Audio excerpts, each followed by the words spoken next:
Yo, what's good, YouTube, man? What's good, Instagram? What's good, Facebook?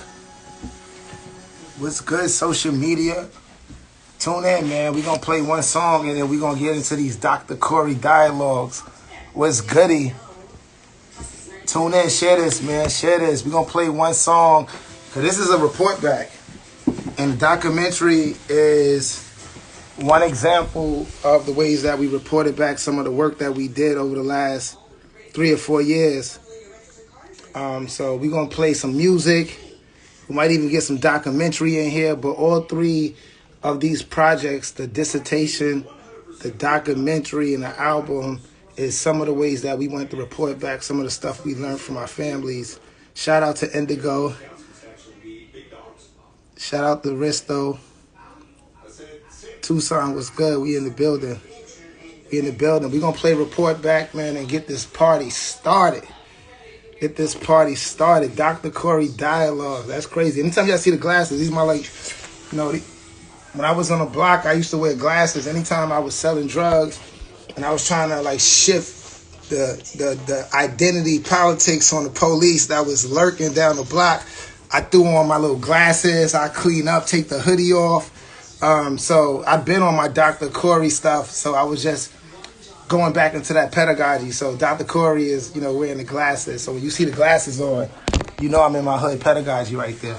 Let's get this song bumping, report back, featuring Tony Baez off the H.O.L.L.A Youth Organizing Collective album, The Report Back. This song is actually called The Report Back. You can get it everywhere on YouTube or social media platforms.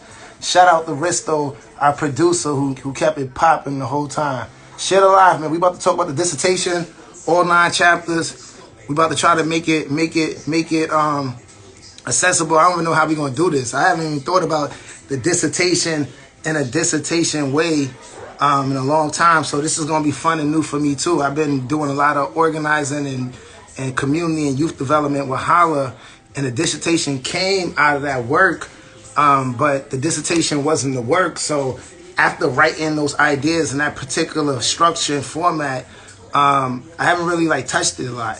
But I definitely feel like there's some ideas and some of the work that's tucked in that document that needs to be shared. And also, I put that labor in for our work, and we want to report back. So this is an opportunity to report some of that back.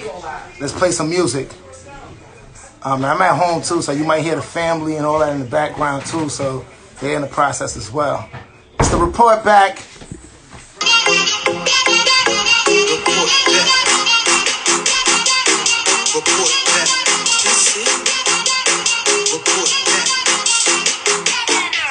Report back. Report back. This a report back. Giving you all facts, but a cold smack going off wax. This a report back.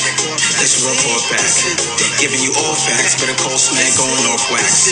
This a report back. Giving you all facts, but a cold smack going off wax. This a report back. Giving you all facts, but a cold smack going off wax. Moments like this, reason why I stay in the movement. You know it's hard to go forward, gotta keep it moving. That inner strength that's passed down, you know how we use it. Talk to the whole collective so you know the crew lit. They done build with they family so they could tune in. Her we serving ice cream, you could get the scoop, man. We be whipping up, healing while we making music. Saving fuses, facing Uzis, talking to the shooters. Said they could change their lives before they split medullas. Album got her from Aruga, born dodging troopers. But this street shit, man, you cannot maneuver. And what is worse, losing your life or losing the future? And you are both, so the world and I will need you. From the blocks to the institutions, feeling see-through. Cause the real can't be you, that shit is lethal. Don't let them see you bleed, boo. Shine like a star that found mountains just to reach you. Would've thought you was bilingual, cause your second language is speak truth.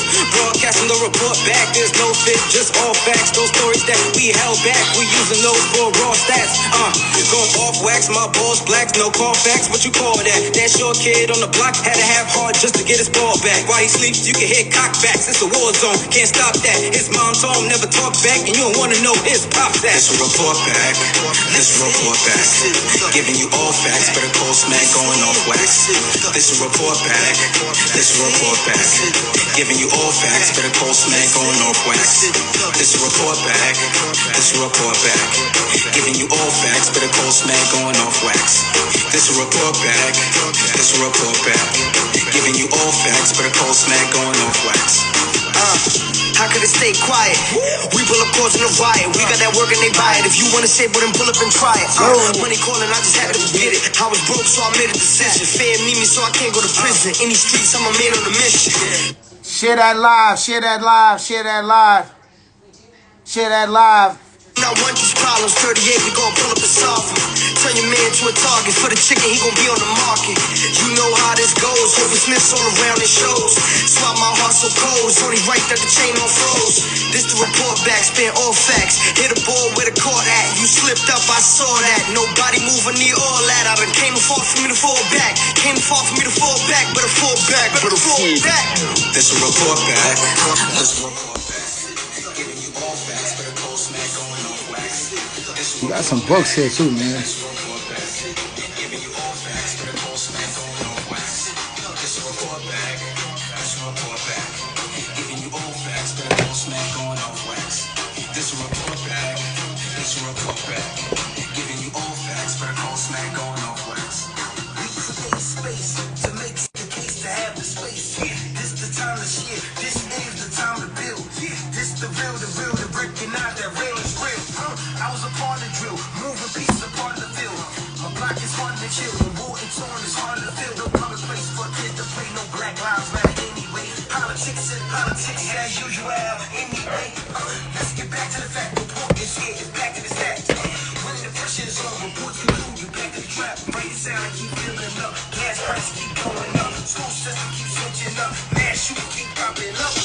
Why do you look for police to arm, protect, control the street?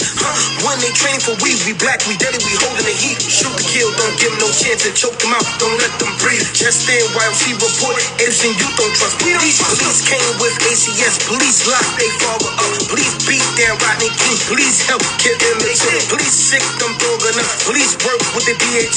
Police post on the block all day, police post on Facebook. This report back, this report back, giving you all facts, but a cold smack going off wax.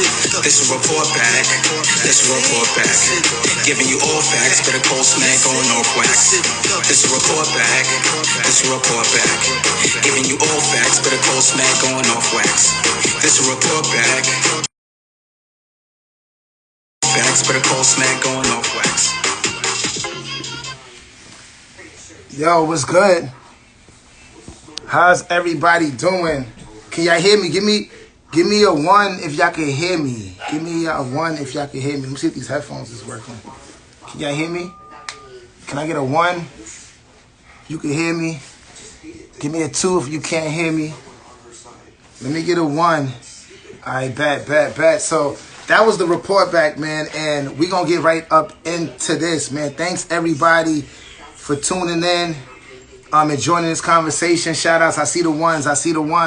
Share this live. This is the first report back of the dissertation, at least to the public. We've been having a lot of conversations about it internally. Risto with us, who was part of making the beat for the report back, also did another video of us doing study on the dissertation. We went on a retreat and added that to our work in other ways and some of the stuff we doing. So we've been doing work on it, but it's the first kind of public report back.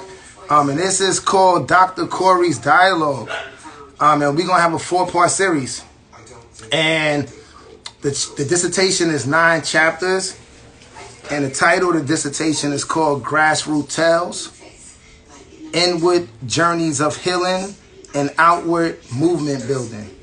And we're going to get into a lot of that across the 9 chapters. And we're going to start today talking about the first 4 chapters. Part 2 is going to be next Thursday. And we're going to talk about chapters 5 and chapter 6. And we're going to have part 3 on the following Thursday. We're going to talk about chapter 7 and 8. And we're going to end the following Thursday after that, March 11th. So we're going from today all the way to March 11th, every Thursday, from 1 to 3 p.m. Eastern Time. And we're covering all 9 chapters. And I'm trying to make this accessible and understandable, and also trying to practice reflecting on the dissertation, because I haven't reflected on it in a minute. And really get into some of the ideas that tucked away in the dissertation that got into like specific pockets that we probably want to build about. You know, that I probably just need to like remember, because all of the dissertation parts don't get into like our work. So, you know, some of it was responding to the theoretical framework, the methodological design, and some of the lessons within the academic theoretical spectrum.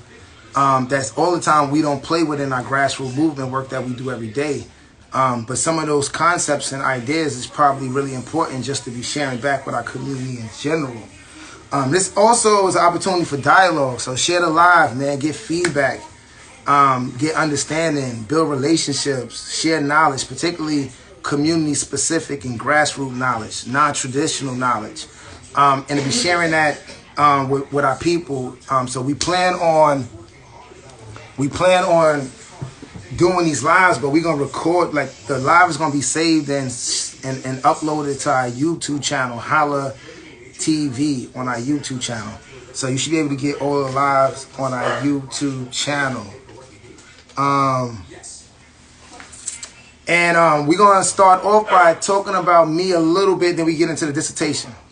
So I went to prison. I'm gonna speed up a little bit and start when I was in prison. I went to prison when I was 21, and I had an 8-year sentence. And when I went to prison, my son was 6 months in my soon-to-be wife's womb, and I was going to be a father, and I was becoming a father in prison. And a couple of months to a year later, I became a husband. So I was a father and a husband in prison, and I was thinking about, damn, I'm already in prison, and I'm not there for my family, and I'm a father and a husband now. Like, I'm learning what these concepts and what these things mean to me, and I'm feeling the responsibility to want to try to live up to some of that that energy and definition and principles of what it means to be a husband and a father. So that called me to start working on myself, thinking a lot, reflecting. And I started having self-conversations, started studying myself, started reflecting on my old self. And then I started being around like-minded people, and that's how I got lucky at first. And I met one of the co-founders of H.O.L.L.A, who became a really good friend of mine. Still a really good friend of mine. I just got off the phone with him not too long ago.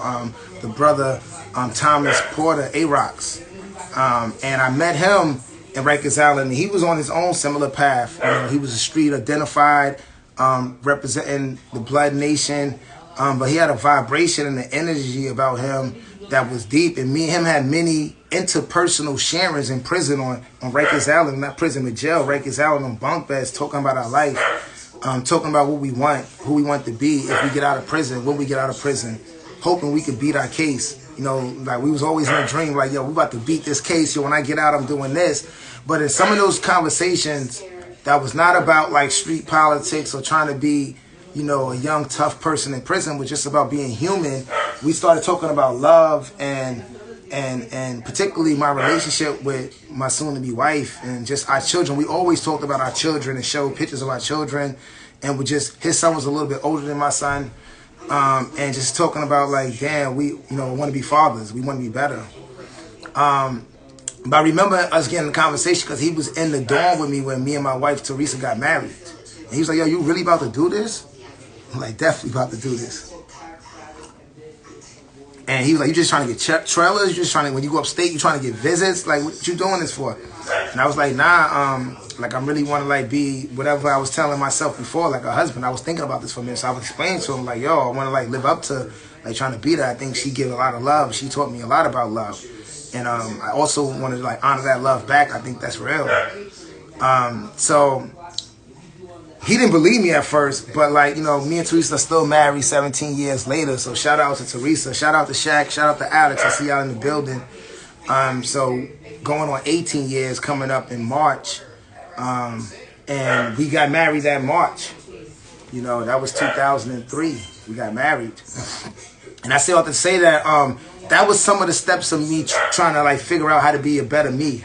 And some of the spirit and energy and wisdom around me that was helping me, that was giving me reinforcement and energy to be a better me. And as I went upstate and started going along that journey more, I started studying sign language. What's up, Lily? I started studying sign language. I started getting into a lot of bags, started working out, started studying personal training. But that all kind of led me into like thinking about going to school or college. I ran into a brother in the yard and he was talking about this program called College Initiative. And I was like, and he gave me a pamphlet and gave me a whole 45-minute presentation as we was spinning the yard. Like, yo, this is where I learned College Initiative from. This is what they do. Like, here go the information. You can hit them up. They're going to hit you back. And I was like, word, this shit is real. Like, they start giving you college information while you're in prison. He was like, yeah, they line you up. They're going to give you booklets. They're going to give you packages. They're going to give you everything. Just hit them up. And that was like my, you know, I didn't know what that conversation in the yard was going to do to my life. You know, beyond college, like the people who were leading that program and the people that became my big sisters and leaders in the movement and people that are my friends. But I got contacted to like College Initiative, and at the time Cheryl Wilkins, Missy, was like the main person coordinating with people in prison. And that was also a time when me and my wife and my family wasn't in conversation for a minute at a time. So my correspondence with College Initiative and I getting those packages and getting a letter with those packages was part of the only mail I was getting that time in prison anyway. So for those of you who've been in prison, you know what I'm talking about. But for those of you who've never been in prison, you know, it's hard just to be away from your family, be away from your block, be away from your culture any day, any second. But it's also more complicated when you miles away, you're doing years. And then sometimes you don't hear from your people, the little contact you can through mail or through visits, wherever you come. But you see other people who get some of those or who gets a lot of those. You know, all these things play in the culture and the atmosphere that people be in when they feel depressed, or how prison could be hard, or how prison could be easy, or how prison could be a struggle. It's not just the physical stuff, it's the emotional stuff you go through, and the deep tear you go through. So getting mail is a big thing in prison for a lot of people, you know, and some people live without it and struggle without it. But to be connected to your family and connected to the outside world is important. And at that moment, I wasn't really doing no kind of building with a lot of the outside world, just because the struggle of being in prison is hard on families. It's hard on people in prisons, and certain moments like interactions be hard because people are in prison asking for stuff and going through stuff and feeling like they need support. People in the world are still getting fucked up by institutional failure and white supremacy and going through stuff and trying to translate that. And then sometimes that just leads to like people like, yo, fuck that, and that leads to breaks and gaps. And even when people are not doing that and trying, it's still like with all the jobs and stuff, people just can't connect like that. Long story short, when I was getting that letter and that mail from College Initiative and from Cheryl, that was really important at that time. And then the information, I didn't know it was going to lead to me going to school when I come out, going to like different levels and leading to this conversation today about the dissertation. But they spin in the yard, the connection to College Initiative. And we're going to talk more about Cheryl and them in the dissertation and the chapters. But I still have to say that, like, I didn't even know what I was going through, how I got here. I was really just trying to like better myself. Let me see what's up with what I do. I was really just trying to better myself, and then in the process of trying to better myself, I ran into going to school. And then when I figured out I wanted to go to school, I was like, yo, I'm gonna go to LaGuardia because that's from Queens, and I was on my Queens tip, Queens up. You know, shout out to everybody from all through the boroughs, but a special shout out to Queens, to the Bomb Building, man, and just to Black, brown, and indigenous communities all over. And to all of our people inside of prison as well. I'm giving shout outs. The shout outs to our moms and our grandmoms and our daughters and our wives. So when I came to LaGuardia, I really started landing on, after studying the manual that Cheryl sent to me from College Initiative, I studied all of the different schools across the CUNY system because they only gave us really the CUNY system package. I studied all the programs, and I was like, oh, I'm going to LaGuardia and I'm going to the Deaf Studies program. So 2 days after prison, I go to LaGuardia. And I get into LaGuardia and I start my college degree at LaGuardia, a community college. And I just wanted to learn sign language. I was studying sign language in prison for 2 or 3 years before I came home. I was really fluent with sign language at the time back then. But I also want to learn more about the history and about the community, which I did when I went to LaGuardia. And that led me to thinking about maybe just learning sign language isn't enough. Maybe I should be a psychologist. Maybe I should help people with some of the issues that society lands on people that are from the deaf and hard of hearing community that often I didn't know about, and how I was landing on myself. And from that process, I was like, yeah, it's good to be an interpreter, but what else can you add to that? Can you add some psychology? Can you add some social work? Can you add something else that could just not only interpret for this community, because this community is already expressing and can interpret for themselves, but can bring some goods to the struggle that they've been in historically and currently still are in. My dog is barking crazy, so this is that COVID life. So, pardon me. So I'm just really trying to give y'all a scope of how I got into school before we go into the dissertation. And then that led me to doing a lot of stuff when I was at LaGuardia. I got into a lot of on-campus activities and organizing and special programs for like elite students, and was volunteering and was in Greek fraternities, and was, you know, so I was really active in school, and that led to me getting an opportunity to get a scholarship, a CCC a community college transfer opportunity scholarship to NYU. But if you take that program, you had to only go to like a certain school, the School of Steinhardt. But it worked out for me because I wanted to study psychology, and they had a program called Applied Psychology. So I was like, boom, I got sign language already. Let me go to NYU and get this psychology, and then I'm be good for the deaf community. And then when I got to NYU, the Applied Psychology, shout out to Dr. Melzi, shout out to Freddie, shout out to Quasia, shout out to Dr. Sarin, Dr. Kirkland, shout out to Bart, Niger, so many people at NYU and CC Top and the community, and particularly applied psychology, that was really about, for undergraduate, a rigorous kind of like program, thinking about like scholarship, thinking about methods that apply to real issues in society, and really bringing that rigor and holding that rigor for, like, you know, undergraduates is kind of like young in the field of psychology. So to kind of like have that rigor at that kind of development and understanding these things was kind of like important for me, at least. And then on top of that rigor, they had like labs where scholars were doing national work, really important work in New York, connected to adolescent development, connected to immigration and people come immigrating from different countries, particularly Middle Eastern people. A lot of stuff focused on youth, some stuff focused on incarceration for women, and the psychological and social impacts of all of these, and using many different kind of quantitative methods and qualitative methods to evaluate this. So if you was a student and, you know, learning this kind of like rigor in your classes, and then you was also attached to one of these labs, and you are getting some applied study at the undergraduate level, I got a lot of experience. And then I also had an opportunity to go into the honors program, which was a little bit more intention and rigor of you doing your own project and trying to keep that rigor all the way through. So I say all to say, in that program, they talked a lot about dissertations and they talked a lot about scholar and rigor and methods and all of that.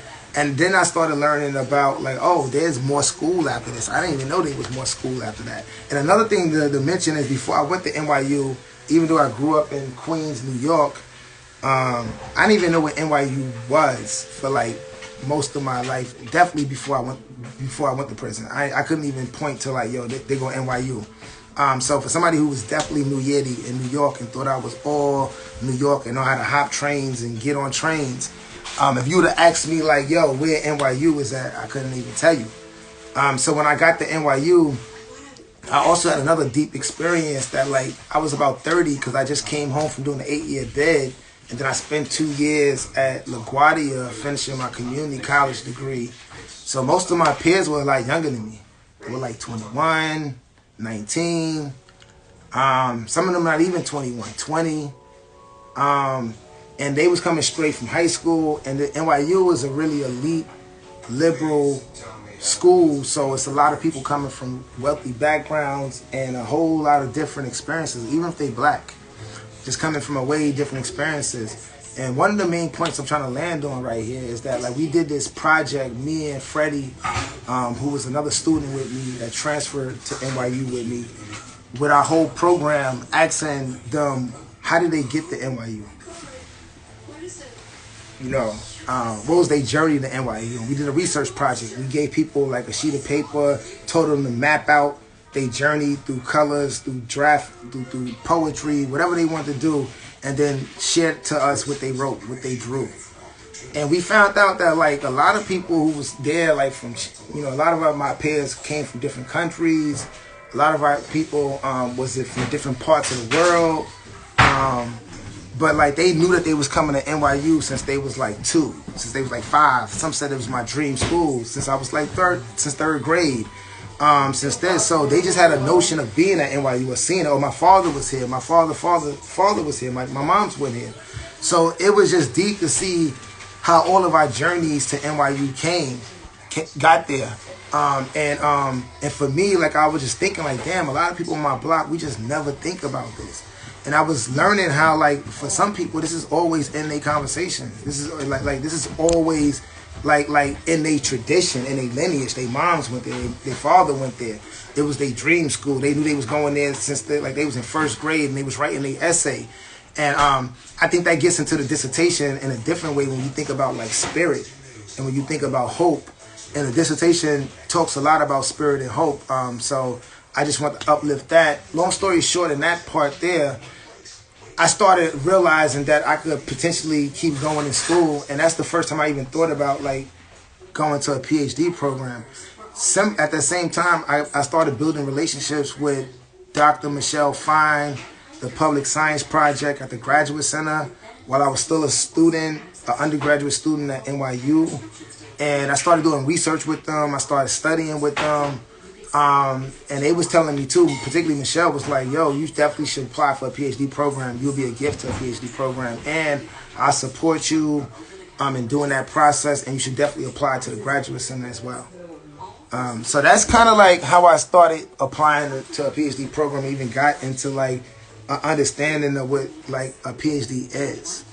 And it wasn't until I came out of prison in 2008 that I even started to understand, 2009, when I really even started to understand that NYU was right there, like by West 4th and et cetera, when I was about to transfer there.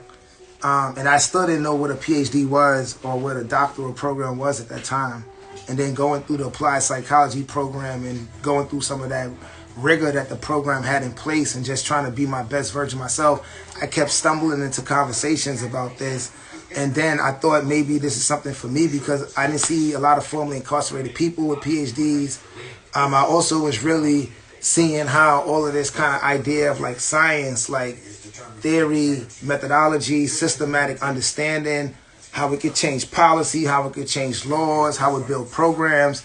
I was like, yo, it would be good if community members had some of this knowledge where we didn't always have to go to, like, the university or to some professional person to, like, take our community organizing or our issues and put it in this kind of like systematic framework so that we can get like a systematic response from policy or law.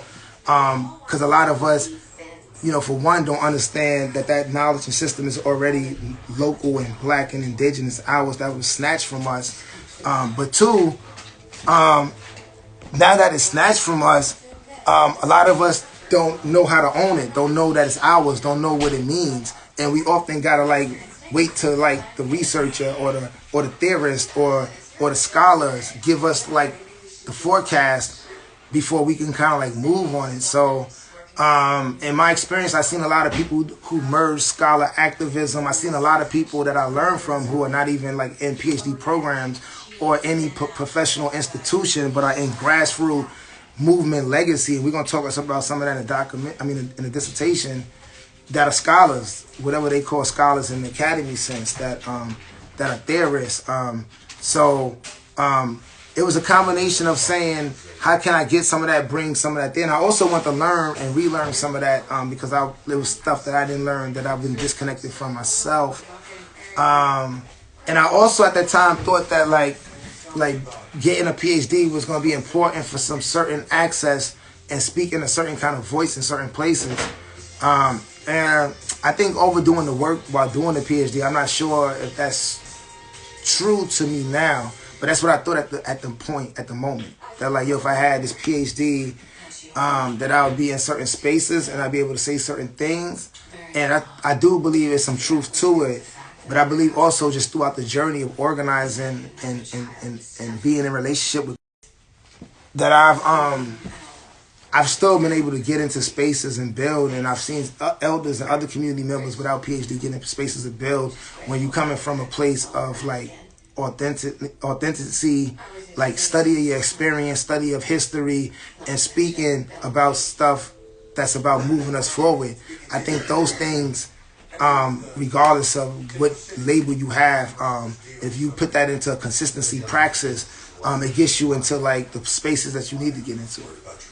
So that's kind of like some of the journey to the PhD process.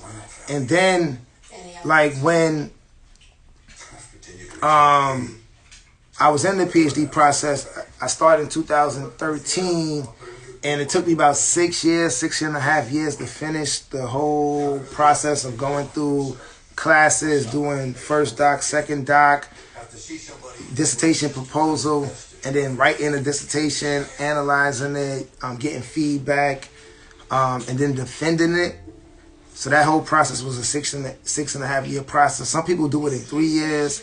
Some people do it in 5 years. Some people do it in 10 years. Some people do it in 15 years. A lot of people, particularly black and brown people, get pushed out just because of white supremacy and sexism and hyper productivity.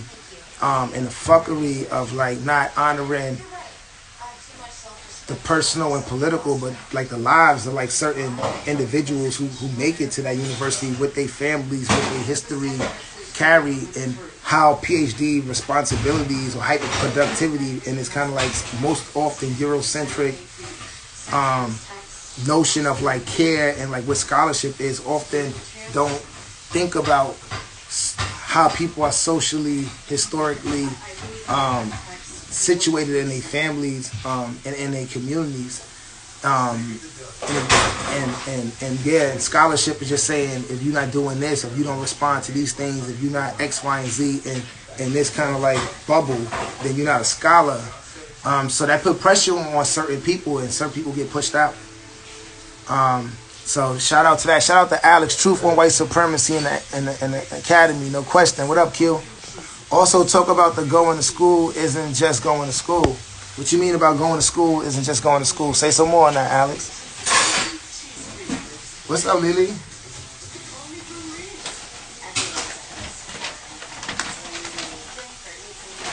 So that was some of the context.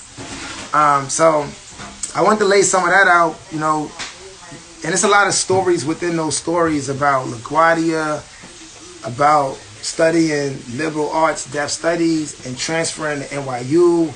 And my first time ever realizing NYU was there, being formerly incarcerated, looking similar like how I look now, being a little bit older, then being a student in classrooms and group texts and working with NYU. I also did a lot of organizing at NYU around Abolish the Box at NYU, but all over the country, at Princeton, at Puget Sound, at Brown, and helping other people build their campaigns to abolish the box. And then we started working on abolishing the box, not only from our personal institutions that we were connected to, but the Common App in general. So it's a lot of stories about, you know, my research and my understanding of school and being a student that's wrapped up in those stories. And those are also how I played parts in how I went to the PhD program too. Besides like that conversation about rigor and like psychology, those was like really important things to think about what kind of like atmosphere I was going to. But all of the community and student organizing and engagement I was in was really important. And I brought those things with me into the PhD program. Alex said YouTube school resources to organize and do youth development. Yeah. That's what I'm saying. Like like part of going to school was like a political project. Like I used those when I went to a PhD program. I was telling my professors, my students, my peers that were students like me, and I just figured out how to say it more and say it clearer throughout the process. But I always kind of start off saying that being a student is like a political project. You know that like I said, I know I'm gonna learn some things and learn some important things. But I think like it's ideas and concepts that I'm close to, that are in ethics and values that come from community, that come from grassroots people, come from elders and ancestors, that I think are way more important than any of the stuff that I'm gonna learn here. And also the responsibility to those people and to those communities is much more greater and higher than any of my responsibilities to the academy, to the program, to that curriculum, to that syllabus that you're gonna throw at me. So that was always like I was definitely gonna work my hardest to be there, but like I was always gonna center myself politically in that way. And then also I was there to learn more about youth development, study organizing, study scholarship and ideas, but also snatch resources, snatch ideas back, use that as a space to build H.O.L.L.A, to build youth development, to build our program, to build out our program. And that's another reason why it took me so long to finish my dissertation, because I kind of finished all of my milestones and stuff like the first 2 years. And then I kind of like just stopped school. I just like left school alone and went doing H.O.L.A. and building our 18-month process, facilitating our 18-month process with 10 young people, doing deep political relationship building and organizing that led into us launching and building on the H.O.L.L.A Justice movement, of us doing 80 circles all over the country, building H.O.L.L.A Justice summits in 2017, holiday talent shows. And that's all while I was a doctoral student, but my milestones was done and I was doing my field work, but I was just really doing H.O.L.L.A too. So it was important to go to school in all of those ways too. That was really important for the dissertation process. And that's a lot of reason why the dissertation is kind of like, it's like a piece of some of the work that we was doing. You know, like the dissertation is not like where our work came from. Our work was doing H.O.L.L.A and doing the 18-month process, and we led into like the H.O.L.L.A Justice movement and adding on to the H.O.L.L.A Justice movement and all the arguments and conversations we were going through. The dissertation kind of like built from like that context of like, we knew we wanted to focus on us. We knew we wanted to focus on the process. So that was kind of like how we framed it to the school 2.5, 3 years in. But it didn't really have all of the details until I came back and finished it up at the end. In my experience from Q, we bring more academia than we get. NYU, Columbia, and Fordham, Columbia grads have responsibility to report back to the community and orgs research. No question. No question. And that's one of the things we learned in the research we did, and not to stay on that one too long, but when I was at NYU and building relationships with the Graduate Center, Michelle Fine, the Public Science Project, John Jay College, and a lot of formerly incarcerated people, Vivian Nixon, And so many young brothers and older sisters and younger brothers and younger sisters coming home from prison who were at all levels of academia, but just coming home from prison. We did a project called The Gifts They Bring, and documenting, because there was a lot of fake stigma around that formerly incarcerated people were like a threat to college campus. And there was a lot of data disproving that that wasn't not real, and that we didn't commit crimes or whatever that is. We didn't like go into academic failure. Like, we was just no academic evidence that says formerly incarcerated people were like a threat to college campus. But that was a lot of the notions when we have the box or we have conversations at the policy level. They're like, yo, but y'all criminals, y'all felons. So we kind of turned the research on its head. Like, we showed real quickly all that data and all that stuff that says you bugging, that you doing some white supremacist internalized shit and projecting it out onto the people. But we also said we bring gifts to your university. You know what I'm saying? Like, when Cory go to your university, him and other formerly incarcerated people started the Abolish the Box campaign at NYU and across the nation. Like, when this student over here go to your university, like, they build like a formerly incarcerated program within the university. They doing all kind of civic engagement, and they still a 3.5 student, a 3.9 student. And they one of the students that like lead in conversation in the class. Like, yo, they got experience. You know, they got like experience. They read and they do the reading. We reading, we doing the reading, we got experience. So we some of the people that do a lot of the teaching in the class. Because a lot of people that go to colleges, like, don't be reading like that. And for those who do read, you know, probably be nervous to speak.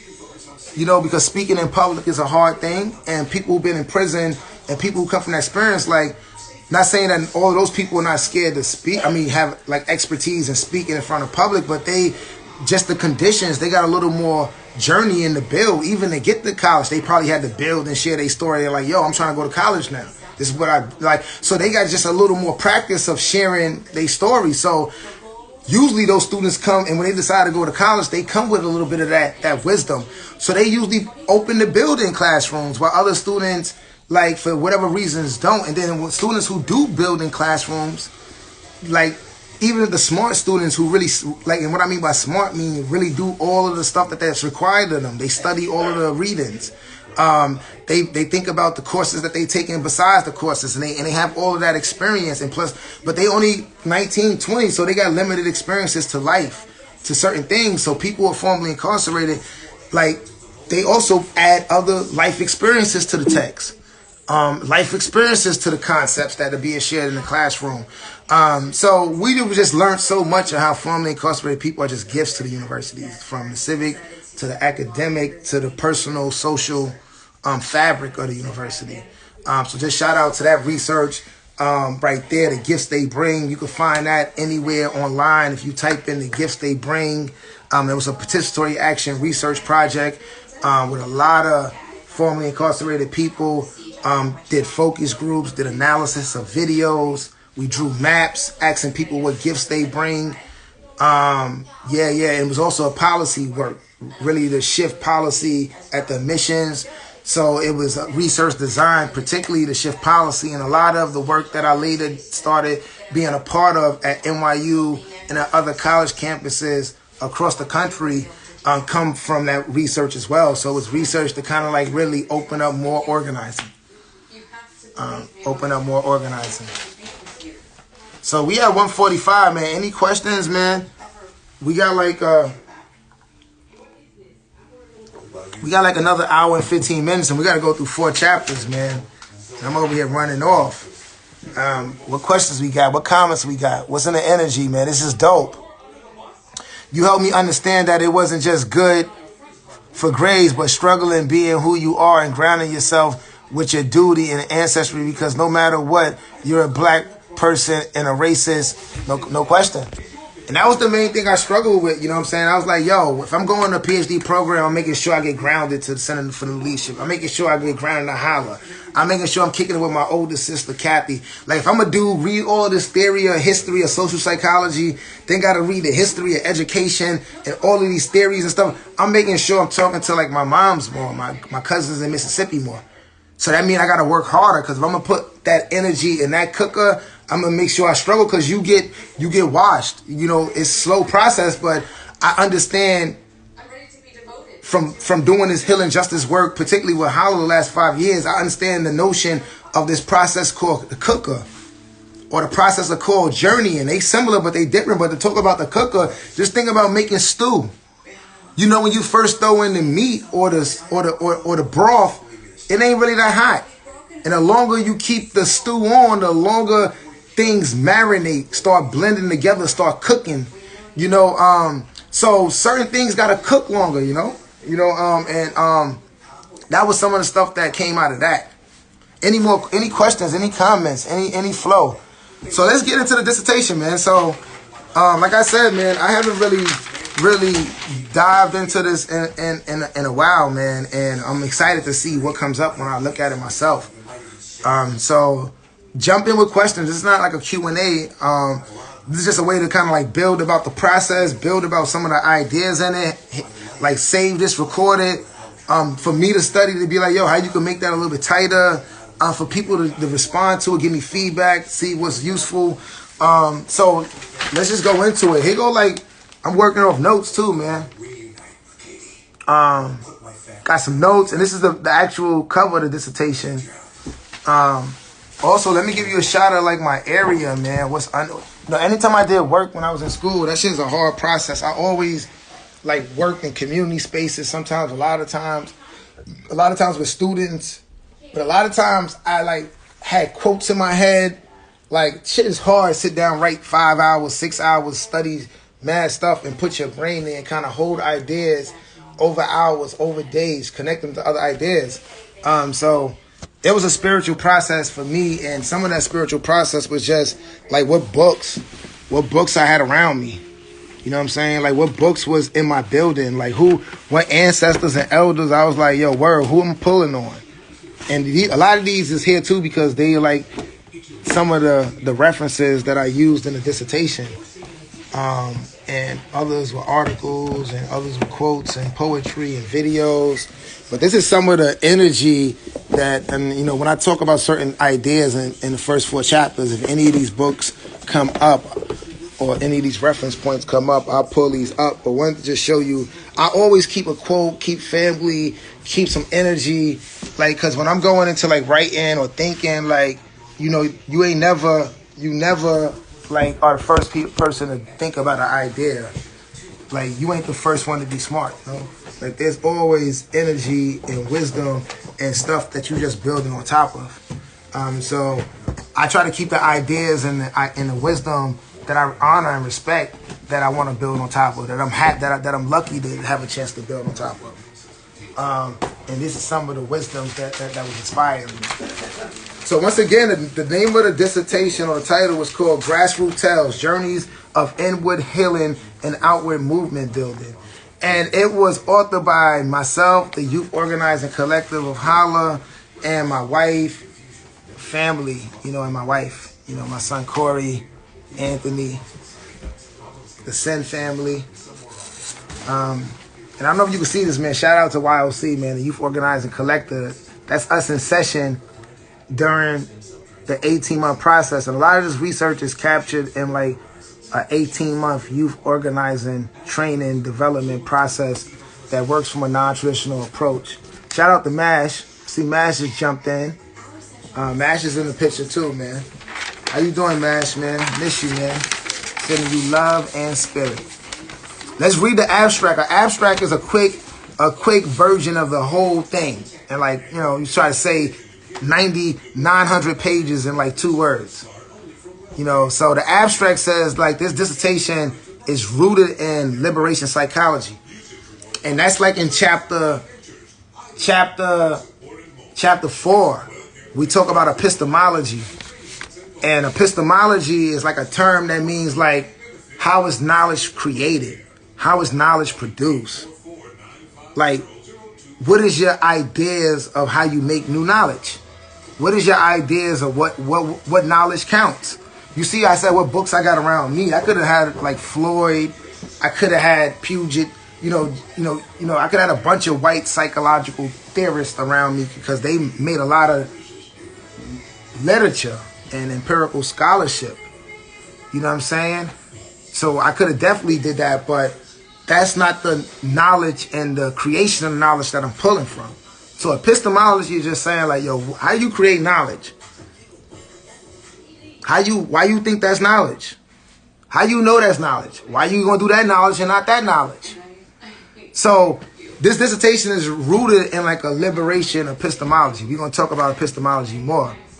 And part of what liberation epistemology is saying is like I was engaged in this research because I was definitely trying to liberate myself. This was a political project.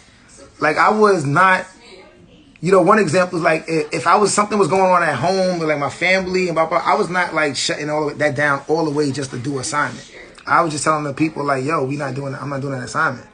And I do it the next day, 2 weeks later, and I'll build with them about it, but I'm not like gonna stress myself out like, oh, I'm in the hospital, I didn't do my assignment, oh, my life is over. I'm just like, yo, I'm not doing that assignment, I'm about to take care of this.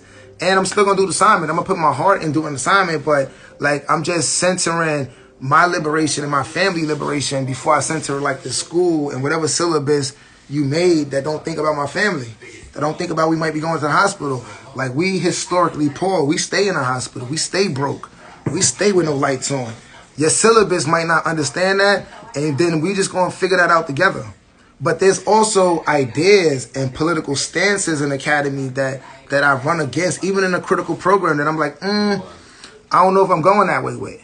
So part of the process of being a PhD student was also to like find a space to liberate myself. Secondly, this dissertation is grounded, and we're going to talk more about this, in two kind of theoretical ideas. This big idea called healing justice. And really talking about, for a short description of it now before we go into it, and I talk about that in chapter 3, but it's really in chapter 2 when I go into youth development as well. But talking about how you heal yourself while healing, while healing others, while healing community. In itself is a lot of details of what that means and what's in that, and outside is a lot of details and what that means. But it's an idea of like, yo, you got to be doing that dual work that have a lot of dimensions within each of those factors. And then sociopolitical development is like a concept, particularly in youth development, that we're going to talk about in chapter 2 and in chapter 3, that really talks about a particular kind of youth development that's trying to instill a space about critical consciousness. Like critical thinking that's about issues related to people's historical context, social context, and personal context. Like not just development to learn stuff, how to do a resume, how to be a productive person in society, but like information and knowledge that is particularly related to developing ideas and analysis about your life and your history and you, but also related to getting a job too, but also related to like, going to school, but with all of those kind of like things built into the context. And secondly, a part of social political development is like social action, or youth organizing or organizing. Like how do you put those ideas into like reflections and into actions? Some people call it praxis, Paulo Freire. Speaking of Paulo Freire, pedagogy of the oppressed, Paulo Freire. Shout out to Pablo Freire. We got another one, pedagogy of hope, Paulo Freire. Talks about praxis, the iteration of thinking, reflecting, and doing. Doing, thinking, reflecting, doing, and thinking. Like not no specific order, but you keep those things in a praxis. I'm going to think, if I respond this way, I could get more love. Let me try it. Oh, that didn't work. Let me think about what didn't work. Let me try that again. Let me respond this way. Did I get more love? So you're always thinking about praxis at a relationship level, at a system level, at a historical level, at an institutional level that relates to your real life. So the last part of social political development is like spiritual enhancement, spiritual development. You know what I'm saying? Really thinking about, and we're going to get more into it because we're talking about youth development in the urban context from a non-traditional approach, but part of that means an understanding of historical trauma and generational trauma. We're going to talk about that in chapter 1. But with that understanding, spiritual development, and it also gets into the emotional development, because that's part of the spiritual development, or healing or enhancement is really important in the development. So healing, justice, social political development, those were my guides. Those were like the theoretical frameworks, like having those larger understandings and throwing that onto youth development, onto a particularly community-specific youth development. So we got those guides on.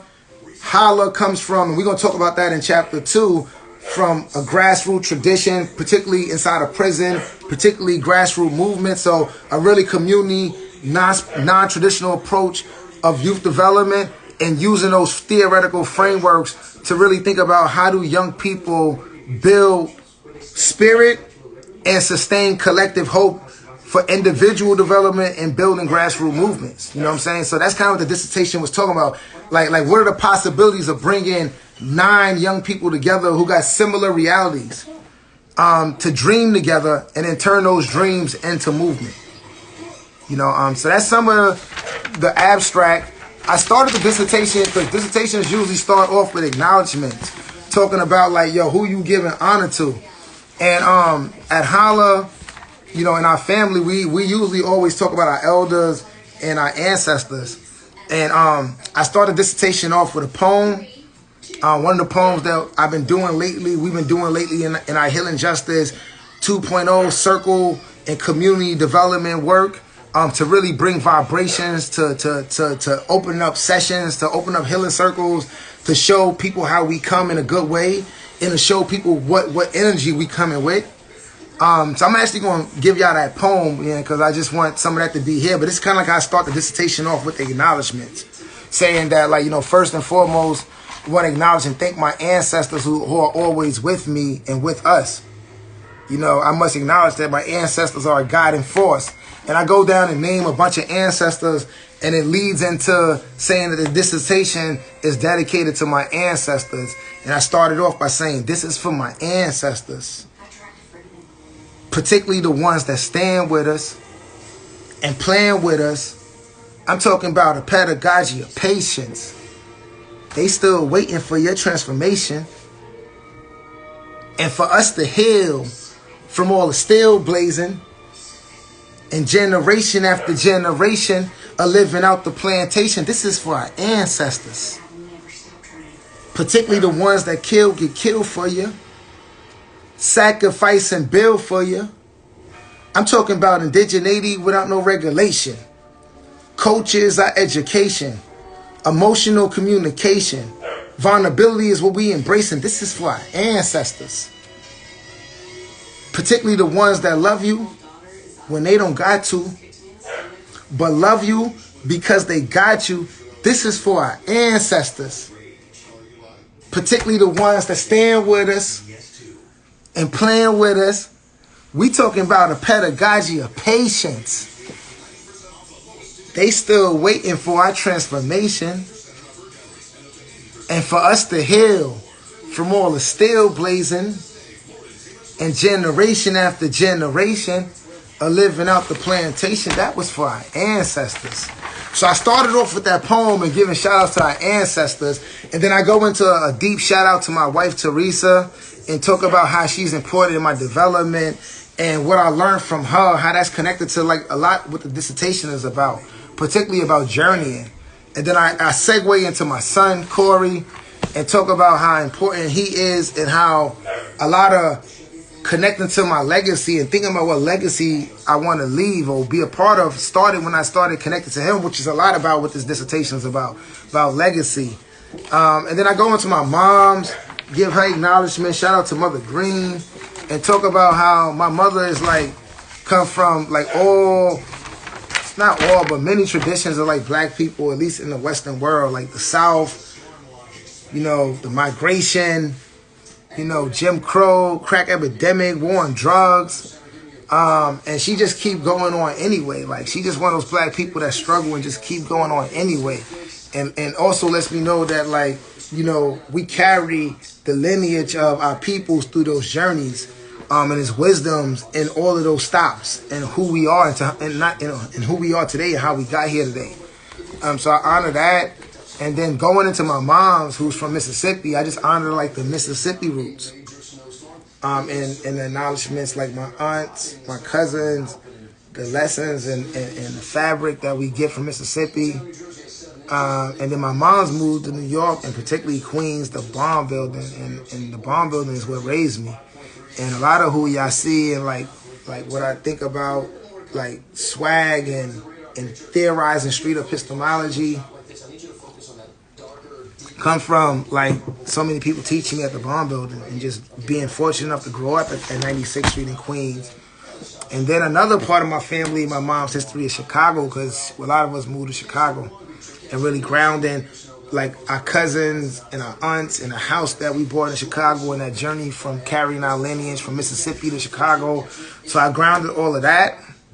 And then I really talked about the legacy, particularly H.O.L.L.A and YOC and Alex and Mashley and Shaq and Phil and Lauren and Gina and KJ and Doc, Chino, Rakim, A-Rox, Rachna, who really like was the featured stars in the actual writing of the dissertation, but also taught me so much throughout the process, and also journeyed with me throughout the process. And this is also their like wisdom. You know, a lot of it came through me going through the school and sharing it, and even me doing this now. But it's like all of our knowledge.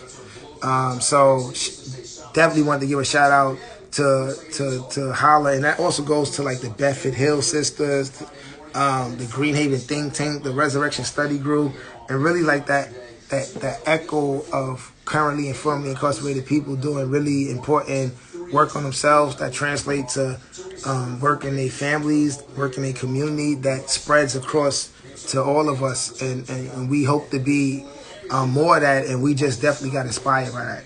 And that's what this dissertation is representing, a lot of formerly incarcerated and currently incarcerated like empirical scholarship. And then shout out to all of my bonds in the academy. I really was talking about all of my friends, my sisters, my brothers, professors that studied with me, that gave me study advice, that we spent hours going through research ideas together, and all the lessons that came from like presenting together, practicing on presenting together, doing research together. And then that trickled down into my dissertation committee. So shout out to the acknowledgements. And I felt like it was important to end the acknowledgements by saying that I want to give a shout out to the people. Because there's like people that I don't know about, and people who struggle so that any black people can just have access into the academy. And there's people that like I know of that did that, but there's also people I don't know of. And there's other things that I probably wasn't thinking about that people struggle, so that it was an opportunity for me to get into the roles and into the pockets that I was able to get into, that I didn't really have to do that much work to get into those pockets. But besides be the version of myself, but it was other people who did a lot of work. So I gave acknowledgement to the people and to that energy that I don't see. And then I gave acknowledgement to myself, who had doubts, and who doubts going to come back again, and who had doubts throughout the process, who had doubts before I ever even knew what a PhD process is. And to remind myself that even with those doubts, you can accomplish, not saying that a PhD is the most, but it's something that that my organization, that I'm a part of H.O.L.L.A, that my family, that my block, that a lot of formerly incarcerated people, that we grateful that like we can go through this process that is really trying to dismantle us and dismantle our spirit and accomplish that. It's less about like something personal and something more so that like that's like a form of resistance, that like, you know, we strong like that. So I wanted to hold that reflection there. So this is perfect. We in the last hour, so the last hour is going to be kind of snappy, and we're going to get more into like the details of the dissertation. And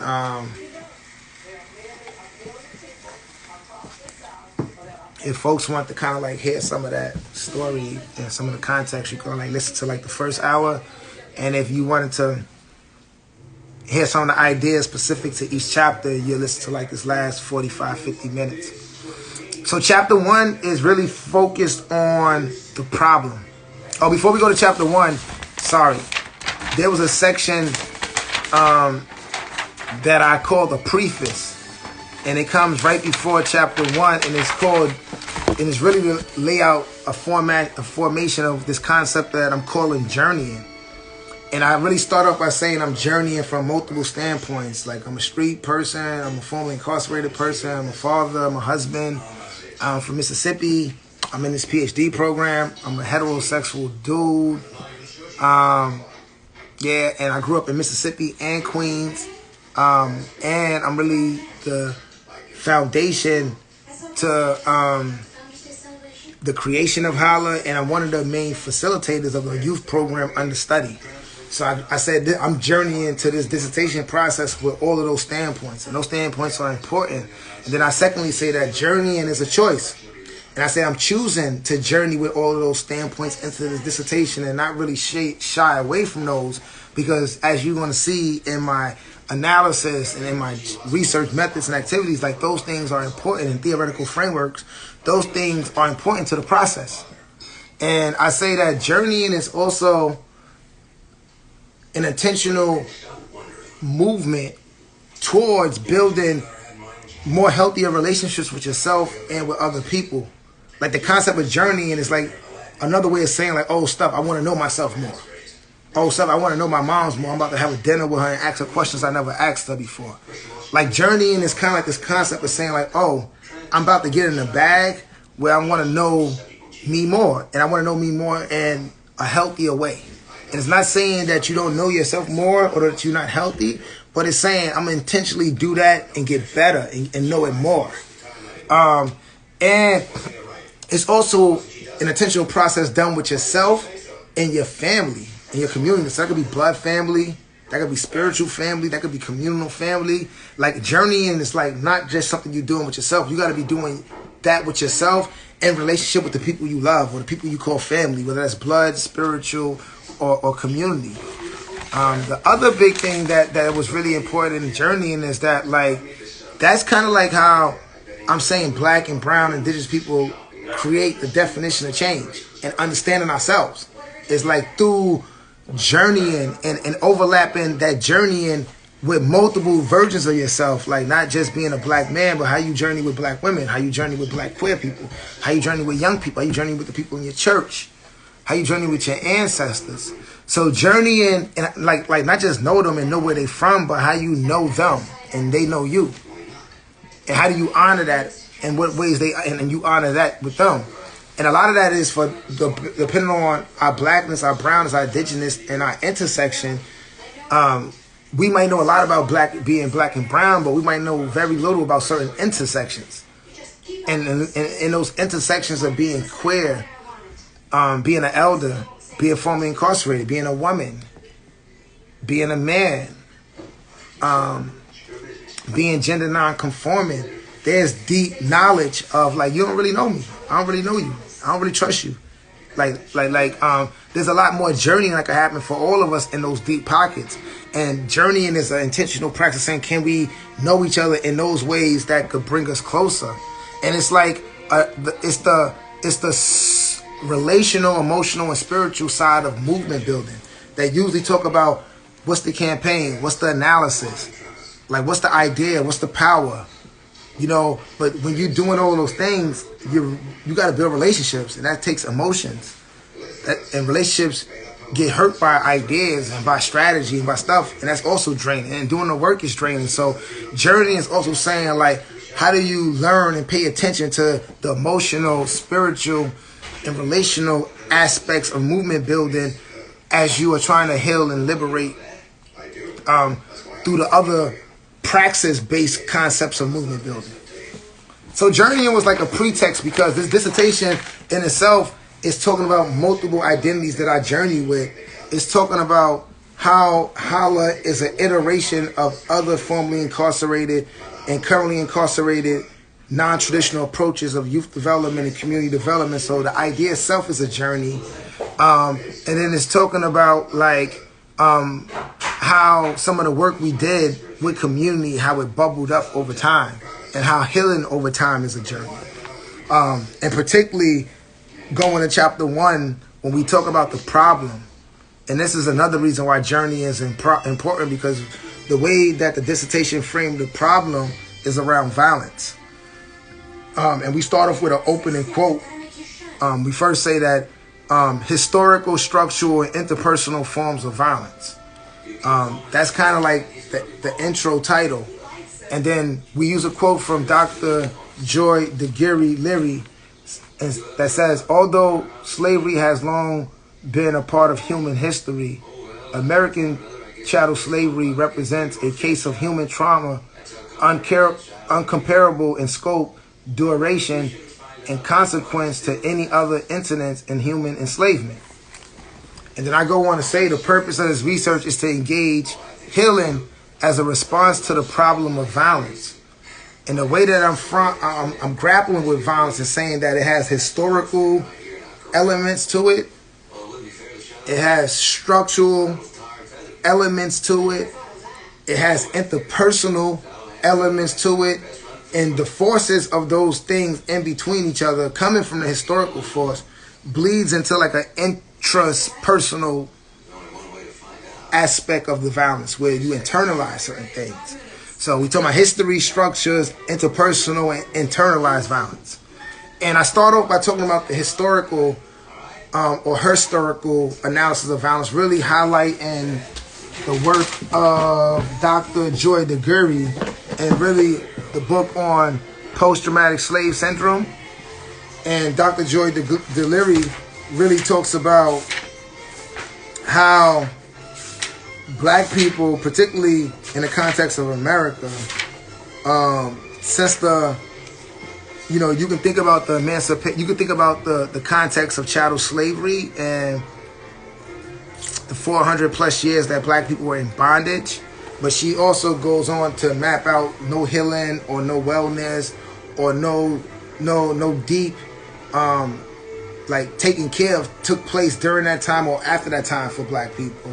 And then after that time, with the 13th Amendment, there was an institutional structure built to keep locking people up, from convict leasing to sharecropping to the black codes, to the Jim Crow South, and to the Ku Klux Klan coming in and other white terrorists, to the breaking down of the Reconstruction era. So she maps out, even after chattel slavery, there's ongoing systematic, institutional, and state, and like just brute out like everyday experience of white supremacist violence that black people are experiencing across time.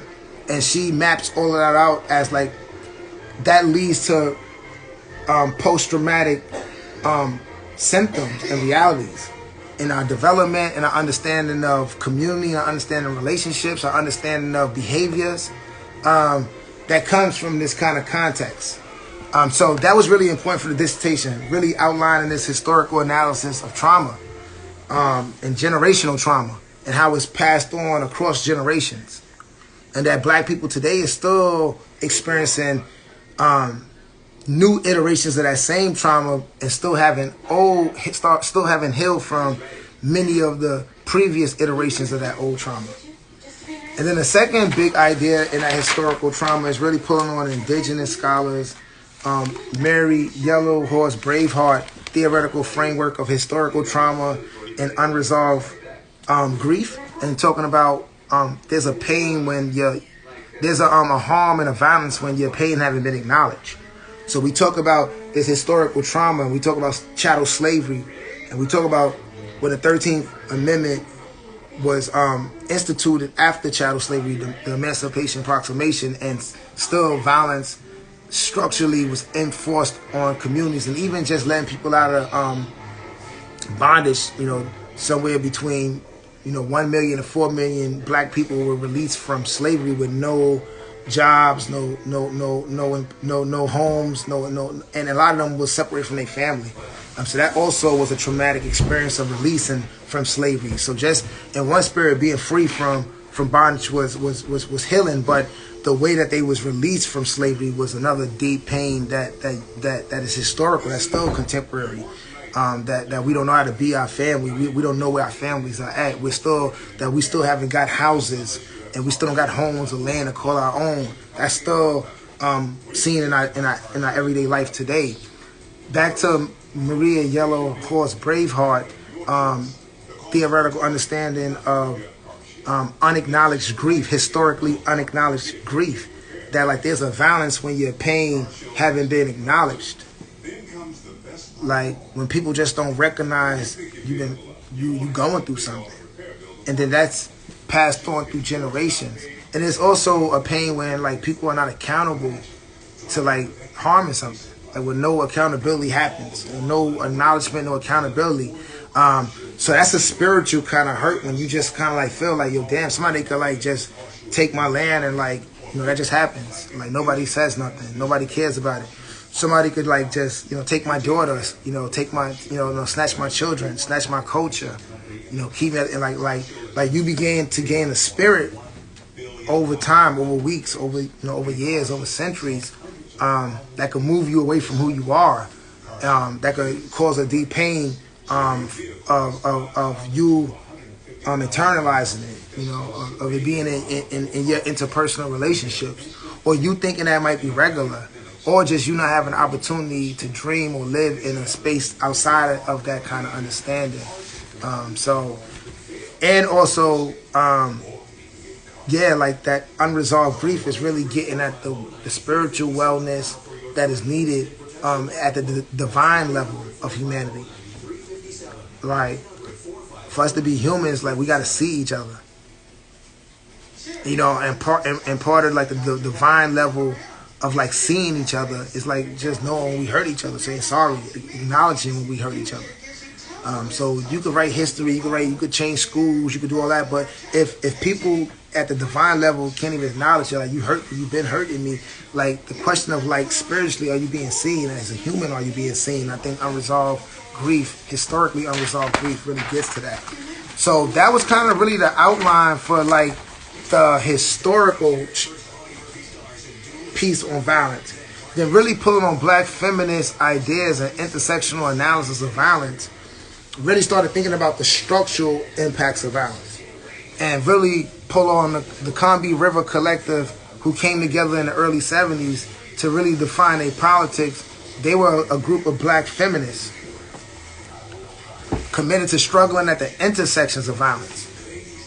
Right? You know what I'm saying? So these black women understood that like violence wasn't just historical and that it has impacts going across generations, that there was intersections, that there was like race intersections, that violence comes through a thread of race, that violence comes through a form of class, like depending on how much class you got, and that violence comes through a form of like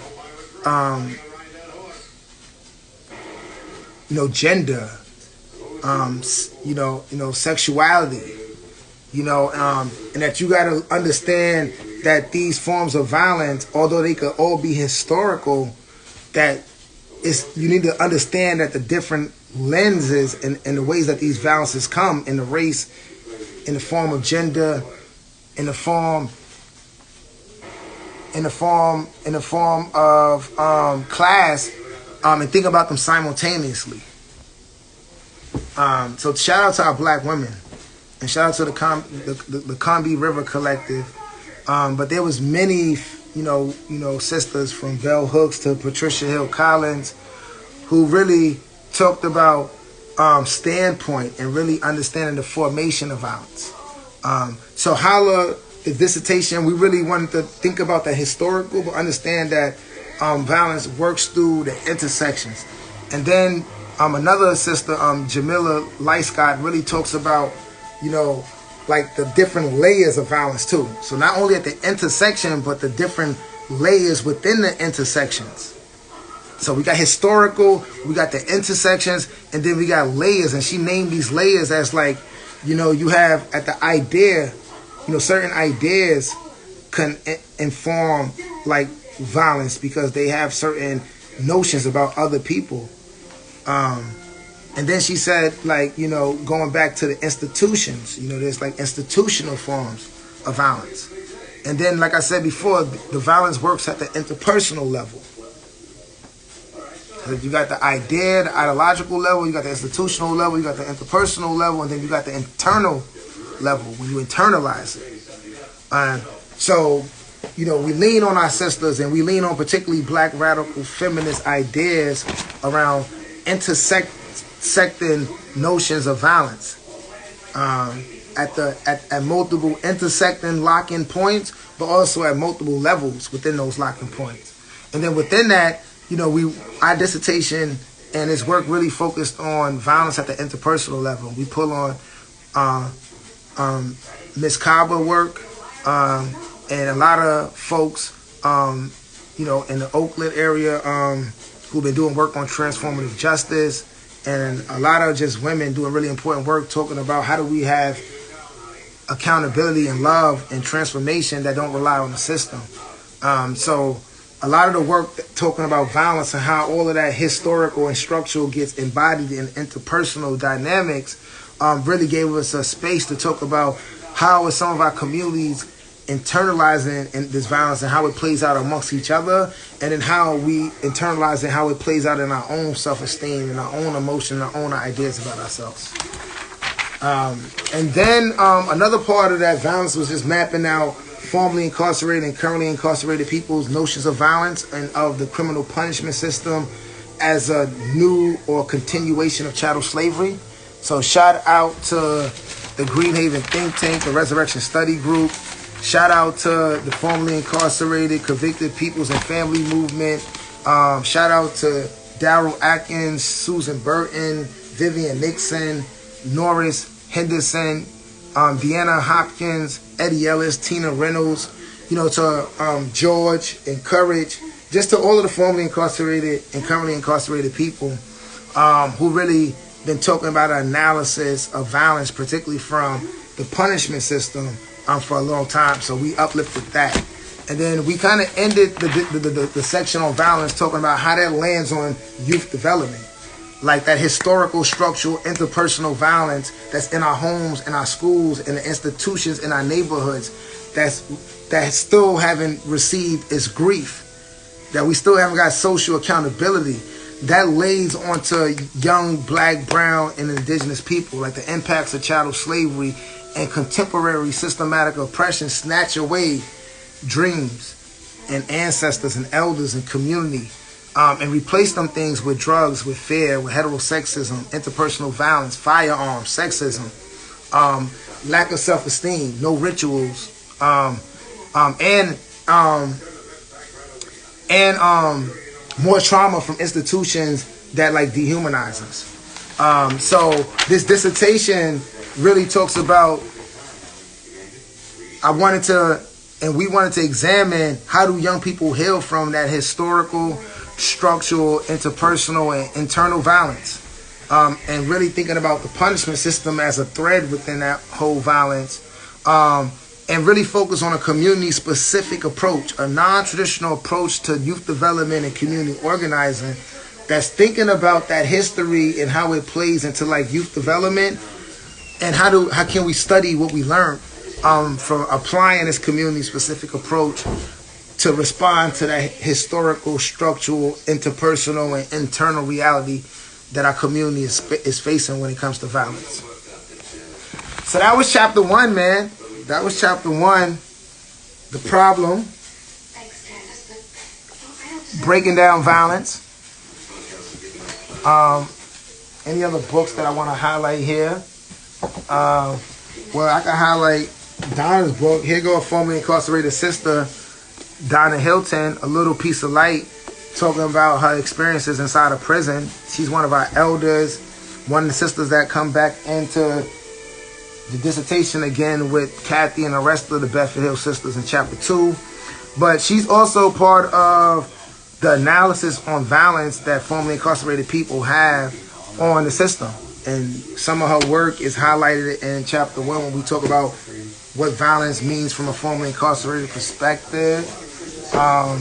Also, this is actually Kathy Boudin's and the Center for Justice video. And this video is a old school, VCR cassette of PBS home video of What I Want My Words to Do. That was made in, what year was this made? 2003. And it's about 15 women that was in Bedford Hill prison.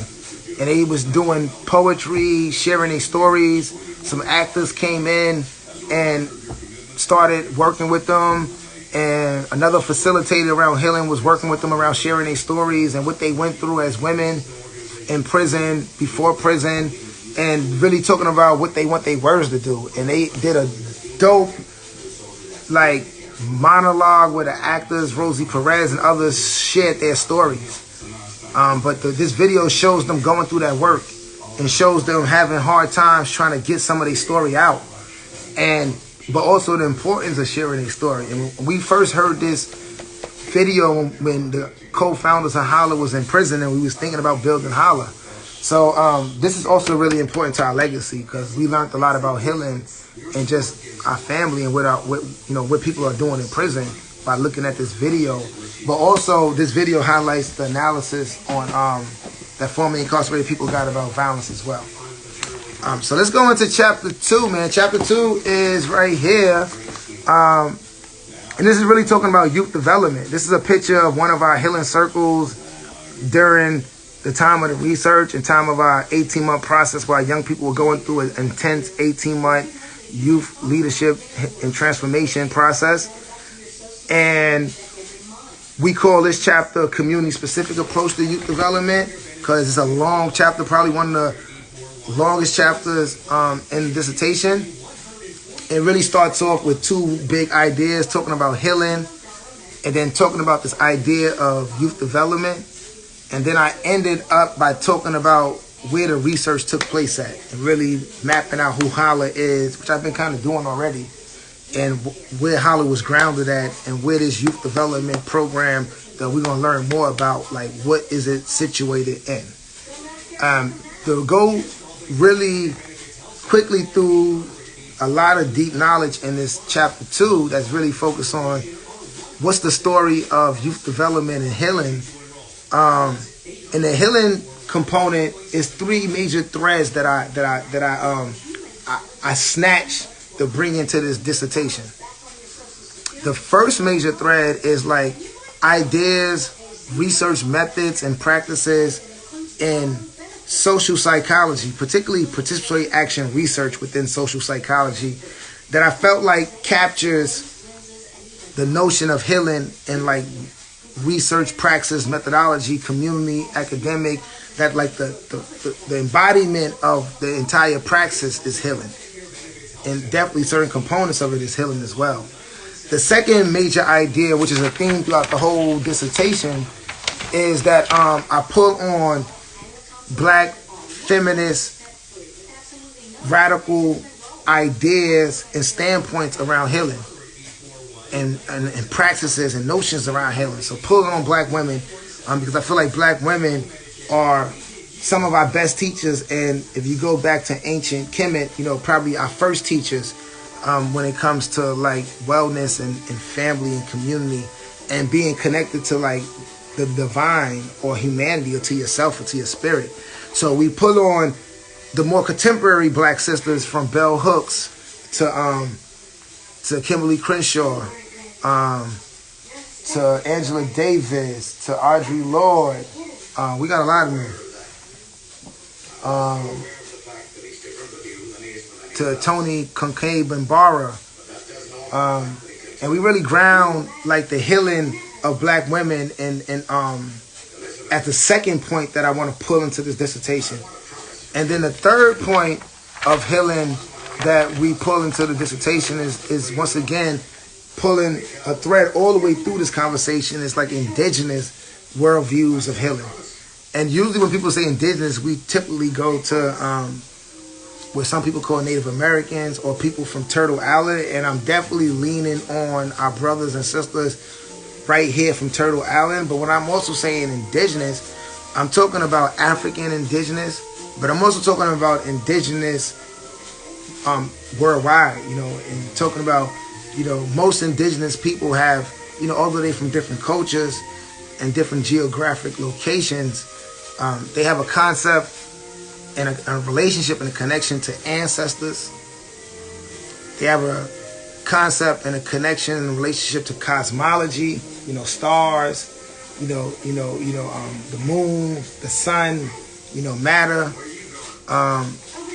They have an understanding of how the ecology, the environment, the animals, the plants, and how the different suns and seasons and cosmology affects the ecology, the plants, the animals relate to them. So when I say indigenous teachings, I'm definitely pulling particularly on our brothers and sisters here in Turtle Island and Afro-Indigenous folks in general, but also I'm just also pulling on an idea of indigeneity that I think is some of our first understandings of humanity that is in relationship to cosmology, ecology, and individual person, which Professor James Small will call African sacred science. So we got some really important social psychology healing. We got some really important black radical feminist standpoints on healing. And we got some really important indigenous concepts of healing. And those are like the elements of healing that I want to pull into youth development. And just to go into some of the social psychology, I pull on this concept of activist power that really talks about journeying. And shout out to Britton Likes, who did work in Guatemala, and really talks about journeying with folks, being a part of the process, and that you are liberating yourself as you are engaged in storytelling and unrevealing stories and trauma within other folks. So I highlight that particular notion of PAR because it's really talking about journeying with folks and really getting that trauma. The second notion within that is critical PAR, really talking about bringing critical intersections into the conversations and identities and standpoints, and really thinking about, once again, black feminist ideas of intersectional ideas and the intersections that people go through and the intersections that people come into conversations with. And then the third notion in social psychology is street PAR, and really an intentional process or intervention of engaging street identified people or people inside or impacted by the punishment system as an intervention, as a way to heal, as a way to get people connected to more resources. So those three notions of social psychology I pulled in as healing. Black feminist standpoints of healing, so a lot of ideas about self-love, inward love, about the personal is political,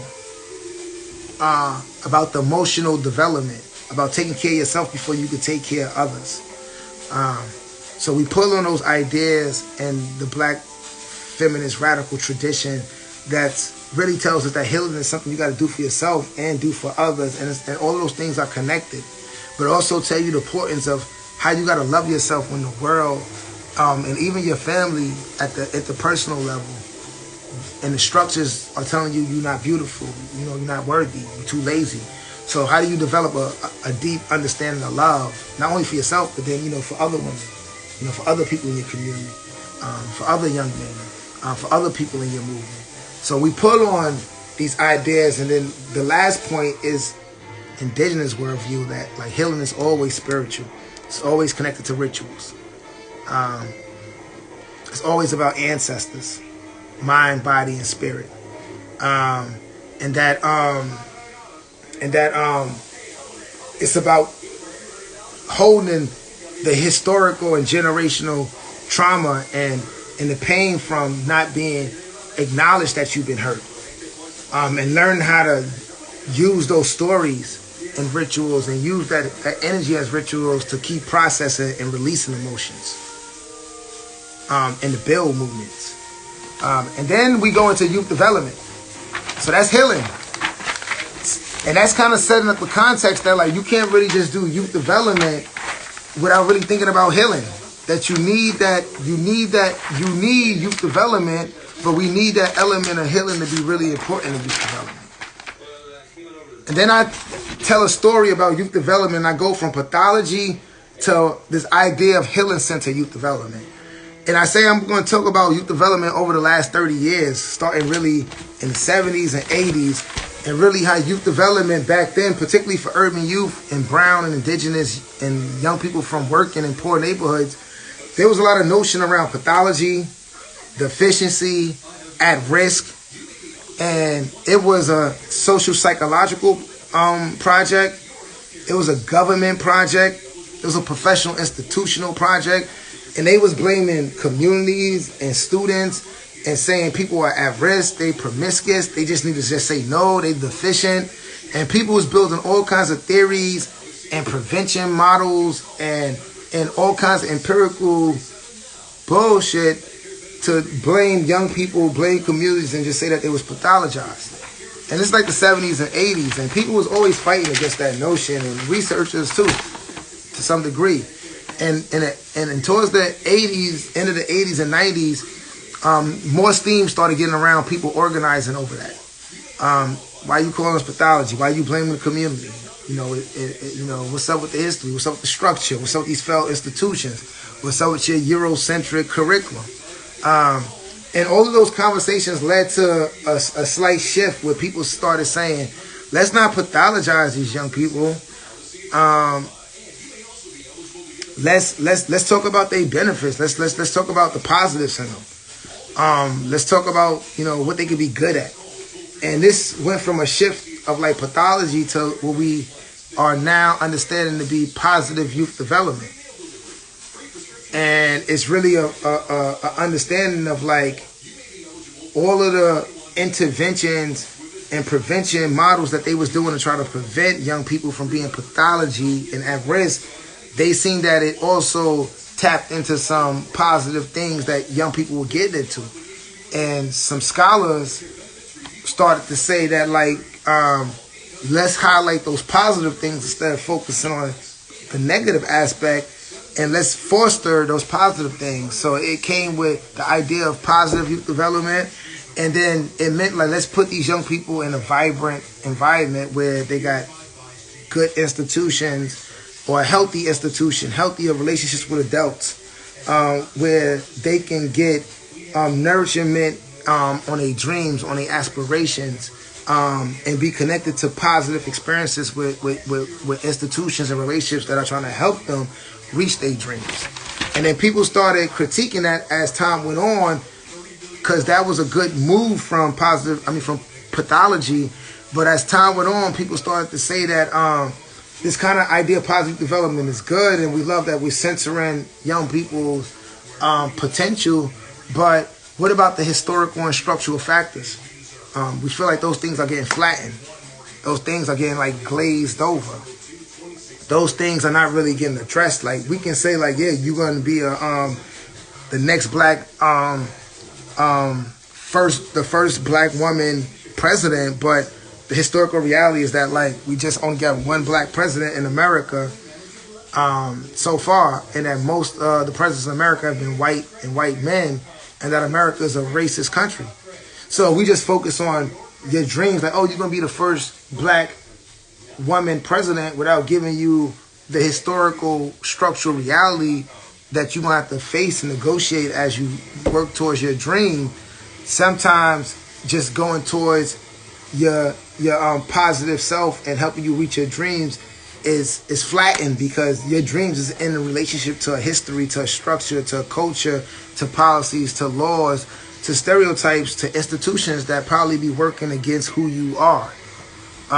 So people started talking about, we got to add a little bit more to positive youth development, and that's when we started getting the concept of sociopolitical youth development, that we got to start bringing in critical consciousness, thinking about things critically, thinking about history, thinking about structures, and developing analysis, and thinking about social action.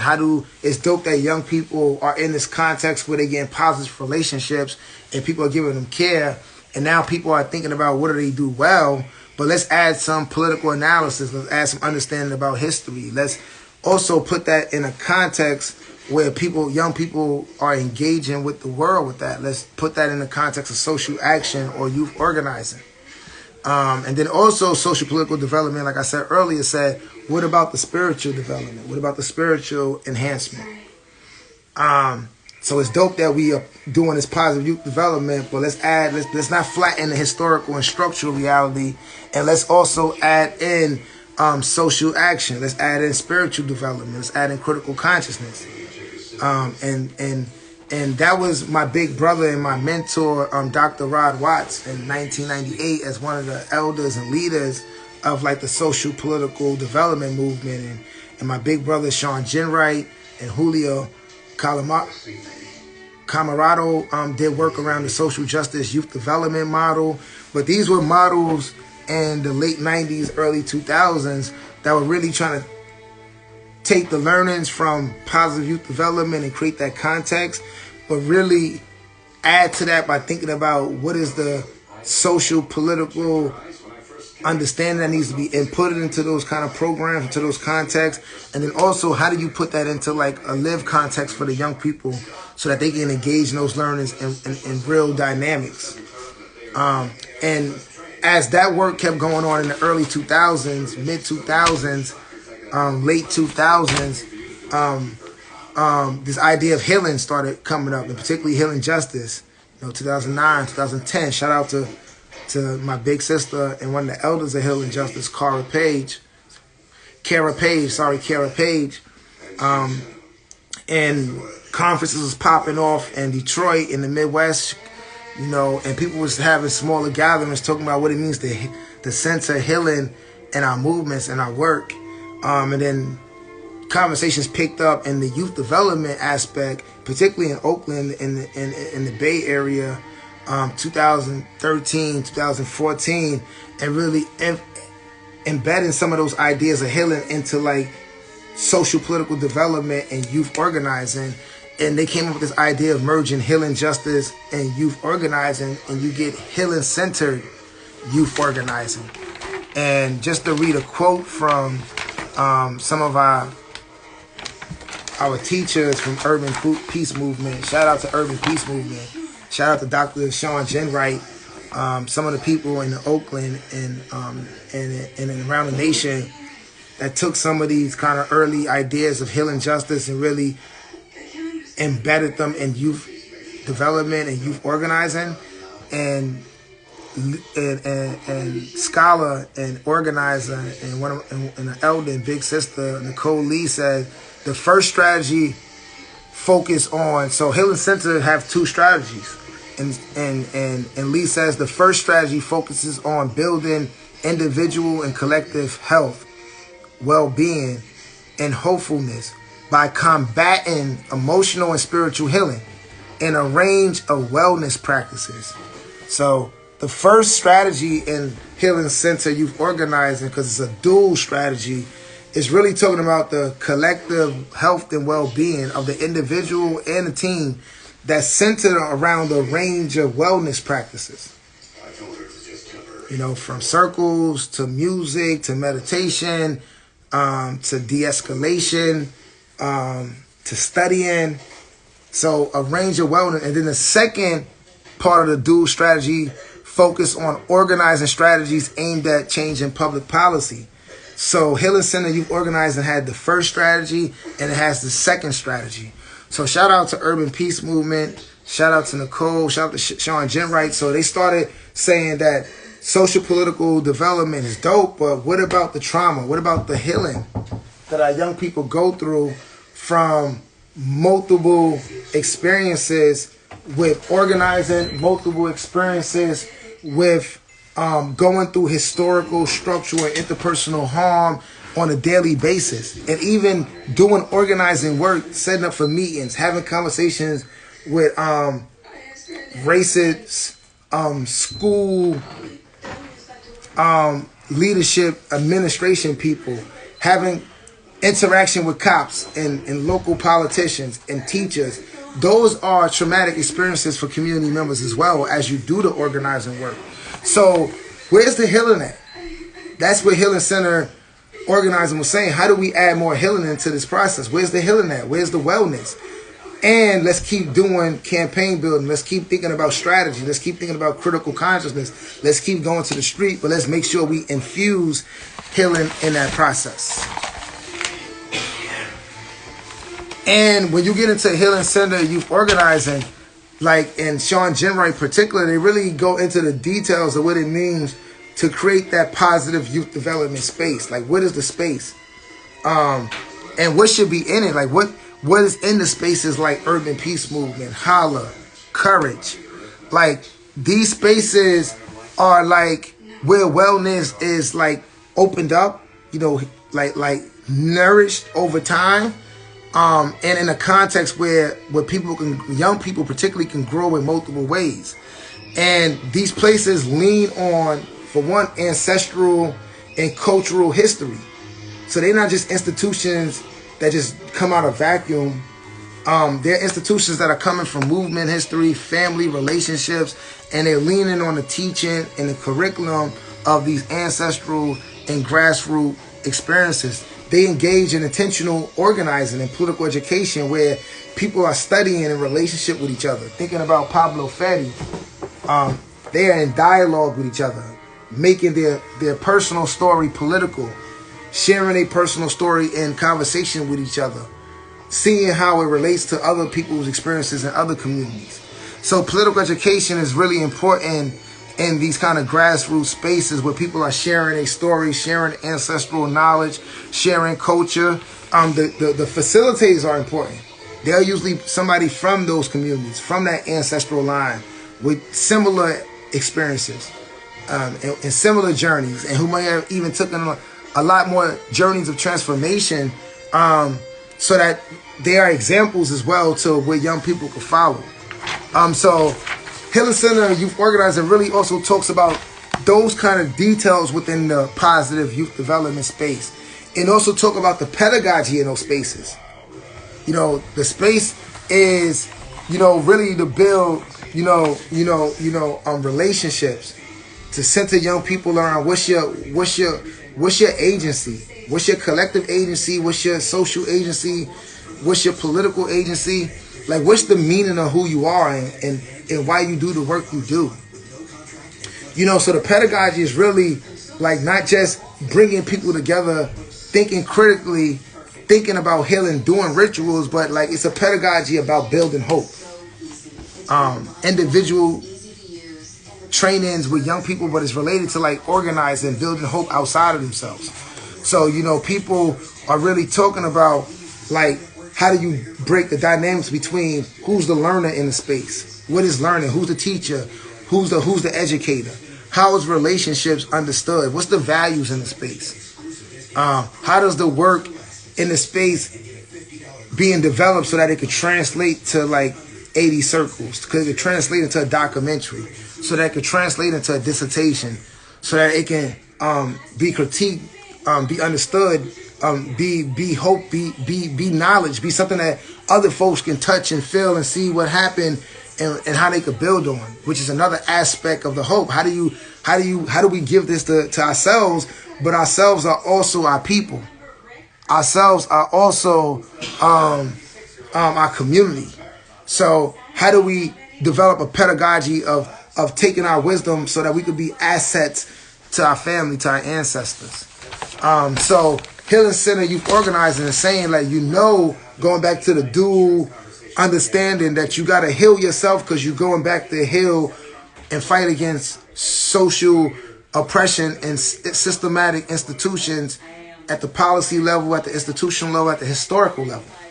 And it's also grounded by rituals. And rituals are workshops, are conversations, are circles, are events, open mics, are activities within political education blocks. They could be certain kind of trips. Like particularly, we do a lot of work around like connecting to cosmology and connecting to the land. So we spend a lot of time doing land engagements where we stay on land and build tents and use nature to learn from and to build relationships with each other around. So these are rituals, like depending on how you understand what you're doing and intentionally inviting your ancestors into the conversation and intentionally trying to bridge a connection of closeness and intentionally being close. That's kind of like how we understand rituals. And there's a lot of ways that we do those things throughout our process, but those things are embedded within the positive youth development formation, our grassroots organization across the process. And that's another thing about the Healing Center work. It goes, we got an 18-month process, but we understand that healing takes time. It's a journey. How do you put rituals in place at certain moments in that journey to add on to the fuel, the hope, the spirit, the energy to keep you going to the next process, to keep you thinking about how to struggle, what knowledge you're going to need, who you need to be. So the pedagogy is touching those things in PE sessions, but the rituals, the healing, the wellness is the fuel in relationships and spirit that we need to keep organizing. Going back to that concept of journeying, you got like a movement side that's about praxis, but then you got a deep spiritual and emotional side that you go through as you engage in the praxis. So the rituals is how you sustain yourself from the wellness through that process. And you should look at the dissertation because Dr. Sean Ginwright and the Urban Peace Movement, they got a dope article out where they break down a lot of different rituals and types of rituals. So type in that work right there, Sean Ginwright, the co-lead Urban Peace Movement, and you can get some of that. And taking all of that, so this is still chapter 2. So it's a long chapter. We talking about like merging this concept of healing and this concept of youth development. And healing, I went through some 3 important sub-points that I'm pulling into healing. Social psychology, specific pieces of social psychology, black radical feminist standpoint on healing, and an indigenous standpoint on healing. So those are the pieces I'm bringing in. And then youth development, I'm telling a story from the last 30, 40 years about how youth development went from this pathologized idea of like young people being at risk, promiscuous, super predators, to this concept today where we talking about healing center youth organizing. And I talk about some of the debates and some of the energies that led us forward. And then I end chapter 2 by talking about my study and like how my study is adding to that conversation, jumping into that conversation, etc. And I really start off by saying that that in the end of the healing development like conversation that I left off at with healing center youth organizing and with sociopolitical development, one of the things that I feel I'm seeing in the literature, and that was speaking to me when doing this research, is that we need to insert more focus on the development of spiritual development and how a space, a youth development space, the ecological characteristics of the space, from facilitator to what the space is, the space history, to the curriculum, the political education, how does that develop a young person's spirit over time? And understand that part of the emotional development, how you respond to like when you are hurt, like how you want to say your point, how you get your point across, how you hold it down for other people who are hurt. Like the emotional development is emotional development, but part of that is part of the spiritual. Like that's a slice in spiritual development. So I really wanted to reinsert that. If we're going to think about historical trauma, structural trauma, interpersonal trauma, and internalize how we internalize all of those forms of trauma in our relationships, in our own self, and we want to center that in youth development, that you're going to need energy in certain moments to believe in yourself. You're going to need energy at certain moments to believe in other people that you're struggling with. It could be your moms, your wife, your girl, the people you're organizing with, other black people, other brown people, other women in your community that like are making it hard for you to believe in them at certain moments, because we human. And that spiritual and emotional development is like some of the fabric that as you develop that along the way, it gets you a little more disciplined, a little more grounded, a little more skillful on how to manage certain situations. Politically though, like from an analytical place, like you understand what situations you're going into, so you know how to do rituals to emotionally prepare for yourself. So it's not only like you like get some special emotional muscles, but you understand the emotional analysis of the social organizing and political work. So you add that into your rituals and it become a spiritual ritual to help you get spiritual understanding and development and ingredients for the work. The second part that I really want to ground is that, like, we still got a lot to learn about community-specific approaches to speaking to healing, to speaking to youth responses to healing, to really ground in youth development in an intentional context of grassroots movement. Once again, from H.O.L.La's non-traditional approach of youth development or our community-specific approach to youth development, we don't understand youth development that is not involved in grassroots movement building. Some of the ideas of youth development that we went through, it could be in community organizing. It could just be in like a program. For us, youth development is always in a context of community organizing, a context of grassroots building. So you're doing personal development, you're doing rituals, but that is being in conversation with conversations with community members, with movement building, with other young people in different parts of the country, with elders, with ancestors that came before you that was doing work on the same stuff. So what you're learning to like speak and develop emotionally, cognitively in your public speaking, you're translating that into facilitating circles, to opening up for open mics, to writing up policy documents, to teaching elders and young people what you learn and what's going on in your neighborhood. So all of that personal development is only useful in the context of community development, community organizing. And they're not separate. It's like we're doing youth development and community development and youth development. And that's the community specific and non-traditional approach that you need. You don't know youth development if it's not in community development. You don't know community development without like understanding individuals, aspects, and characteristics to the community development. So we really want to center the legacy that H.O.L.A comes from, like really like thinking about H.O.L.A pulling from people in the 60s and 70s who were pushed into prison because they was doing grassroots organizing with the Weathermen, with the Black Panther Party, with the Black Liberation Army, with the Young Lords. And they found themselves particularly in New York State prisons, men and women prisons. And that social consciousness in the 70s, they was organizing. They was building formations, building curriculum, building strategies. And H.O.L.A stands on the breadth of that legacy. Shout out to Kathy Boudin. Shout out to Donna Hilton. Shout out to Luke Ma, Larry White, Hassan. To the many other brothers and sisters that I don't know, that I haven't had fortune to meet. And to some, it's just too much to name.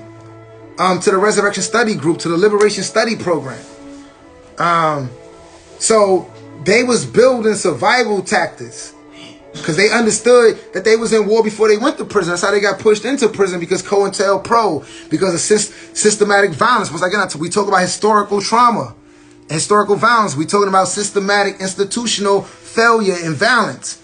And we talking about, so part of that is the government attacking people trying to bring freedom and liberation and community empowerment and pushing them into a punishment system, finding ways to incarcerate them. We talk about historical trauma and analysis from our formerly incarcerated and currently incarcerated brothers and sisters, that the prison system is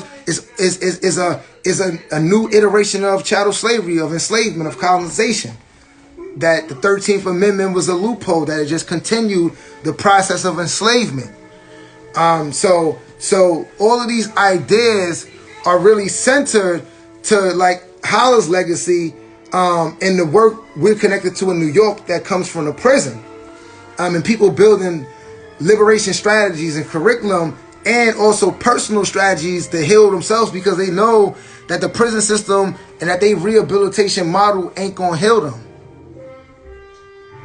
ain't gonna develop them, ain't gonna deal with the emotions that they got from the sexual abuse that they got from their community, that they got from the failed institutions, that generational poverty put onto their neighborhoods, that colonization, that enslavement, and that not acknowledging those things and not saying sorry and not addressing the wounds that those things produce and continue to produce.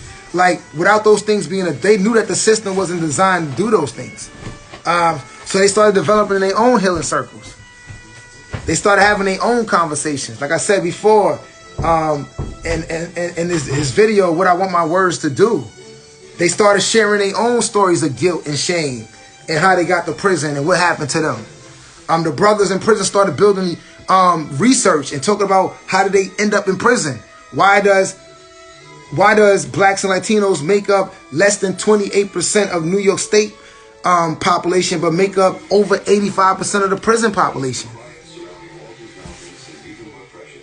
And at the same time, that 75% of the New York State prison population come from 7 neighborhoods in New York City.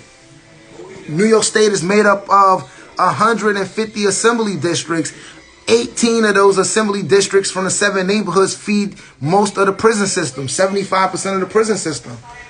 These brothers was asking questions. How did it happen? How did we get to this phenomenon? And they started tracing the history. Why do we always know each other? Why is everybody from our neighborhoods in the prison system? We got to develop strategies. We got to teach this to our communities. We got to heal. We hurting each other. Why we keep shooting each other? I know they got a historical supper. Why we hurting each other? Why we playing into this? How did we hurt ourselves? So they was developing strategies going back to the dual strategy in healing center organized. They was figuring out how can they heal themselves from the wounds that America, chattel slavery, and colonization have imposed on us through time, through structures, through systems of oppression, through interpersonal violence and internalizing that stuff. How do we develop programs and stuff to heal from that? And then we got to go back to our communities, and we still got to fight the institutions and stuff that was there. So we wanted to really center the legacy that this program, H.O.L.L.A, who was doing youth development, who was thinking about like building with urban young people, these non-young people. Like when we was talking about how do we do youth development, we was grounded in it, in that legacy, and that understanding of the problem that our community is fighting, and trying to get back to our ancestors and the dreams of our future. And our ancestors, particularly going back to the people that I named, coming from that tradition of prison legacy and grassroots movement legacy, they already laid down cobblestones for us to keep walking on as a community. And H.O.L.L.A centered that cobblestone of curriculum, of pedagogy, of circle praxis, of movement understanding, of learn lessons as our program. That's how H.O.L.L.A is, a 501c3 that was incubated in an organization founded and co-founded by Eddie Ellis, who was a Black Panther, who is now an ancestor, who's from Harlem, who was framed by H.O.L.L.A in the late 60s, early 70s, who was one of the Greenhaven think tank members, who was one of the founders of the Resurrection Study Group, who was one of our elders in the whole prison abolition or prison reform movement over the last 20 years. He's one of the co-founders of the Center for New Leadership on Urban Solutions.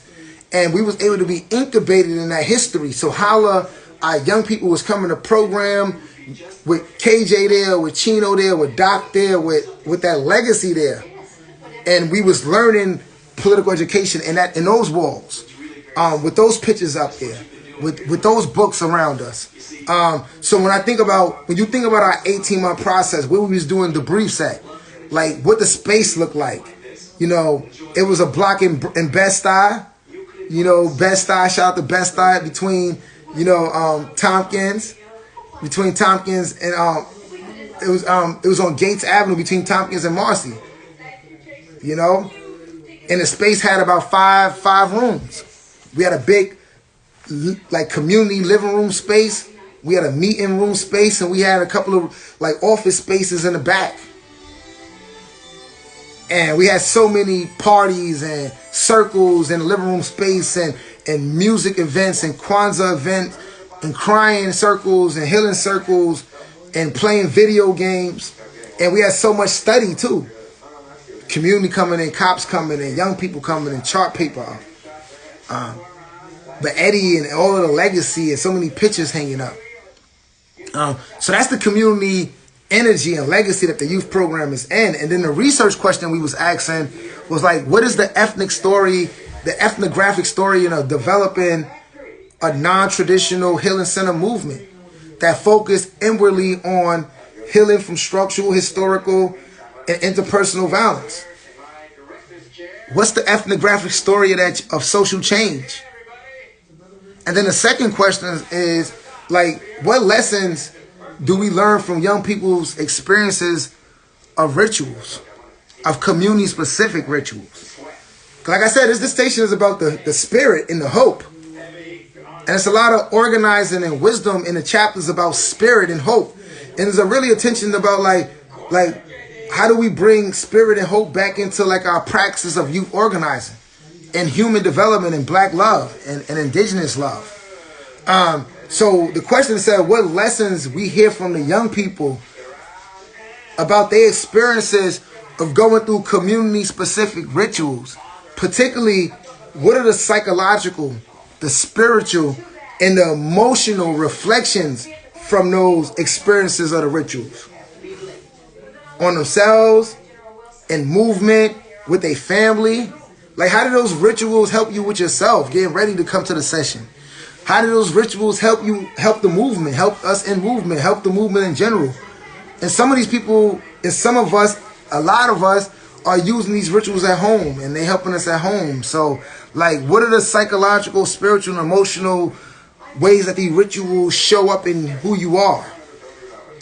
And then the last question, once again, like thinking about hope and spirit, because in a lot of ways, healing justice, one aspect of healing justice is like hope, even though there's other aspects of it. We'll talk about those. One big aspect of it is hope.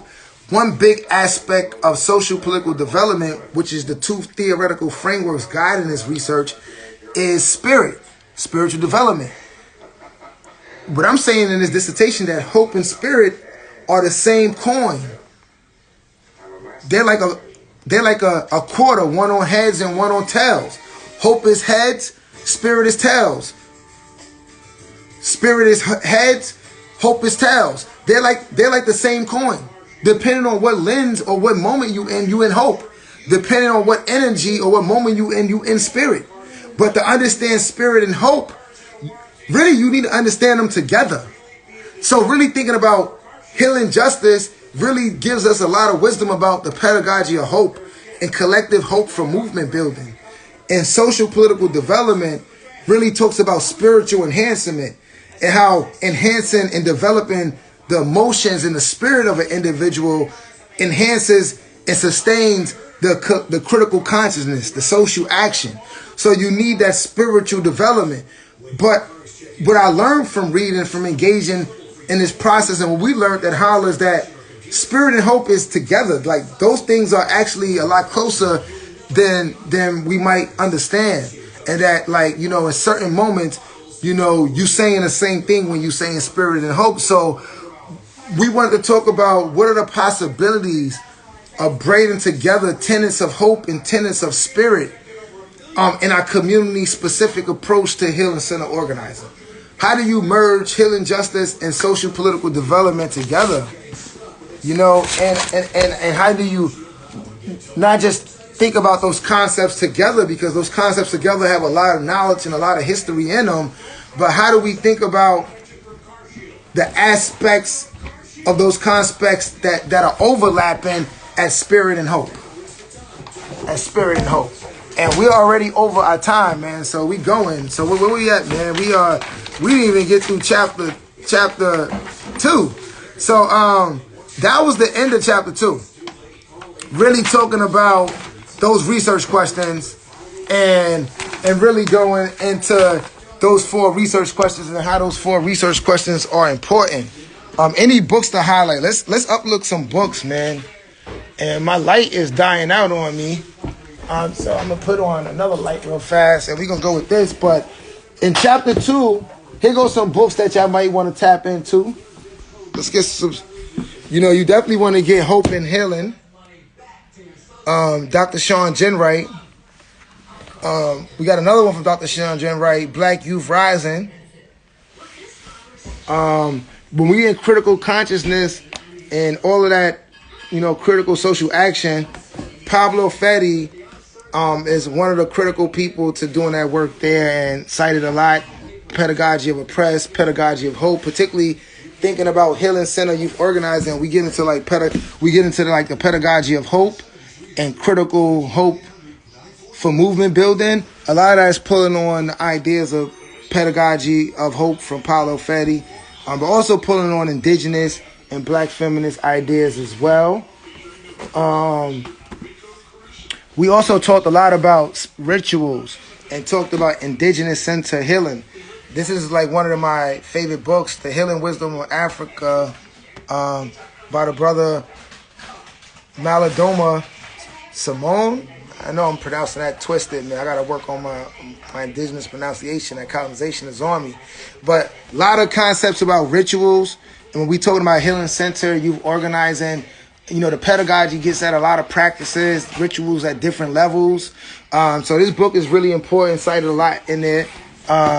This is another important book by Sobonfu Simone. This is my favorite book of right now that I read almost all the time. I would recommend this for your life personally. But it's also look at my mom's coming through. It's also all throughout the dissertation, because it's like my favorite book, but it's definitely heavily in concepts of indigenous ideas of healing, but definitely in the details of rituals.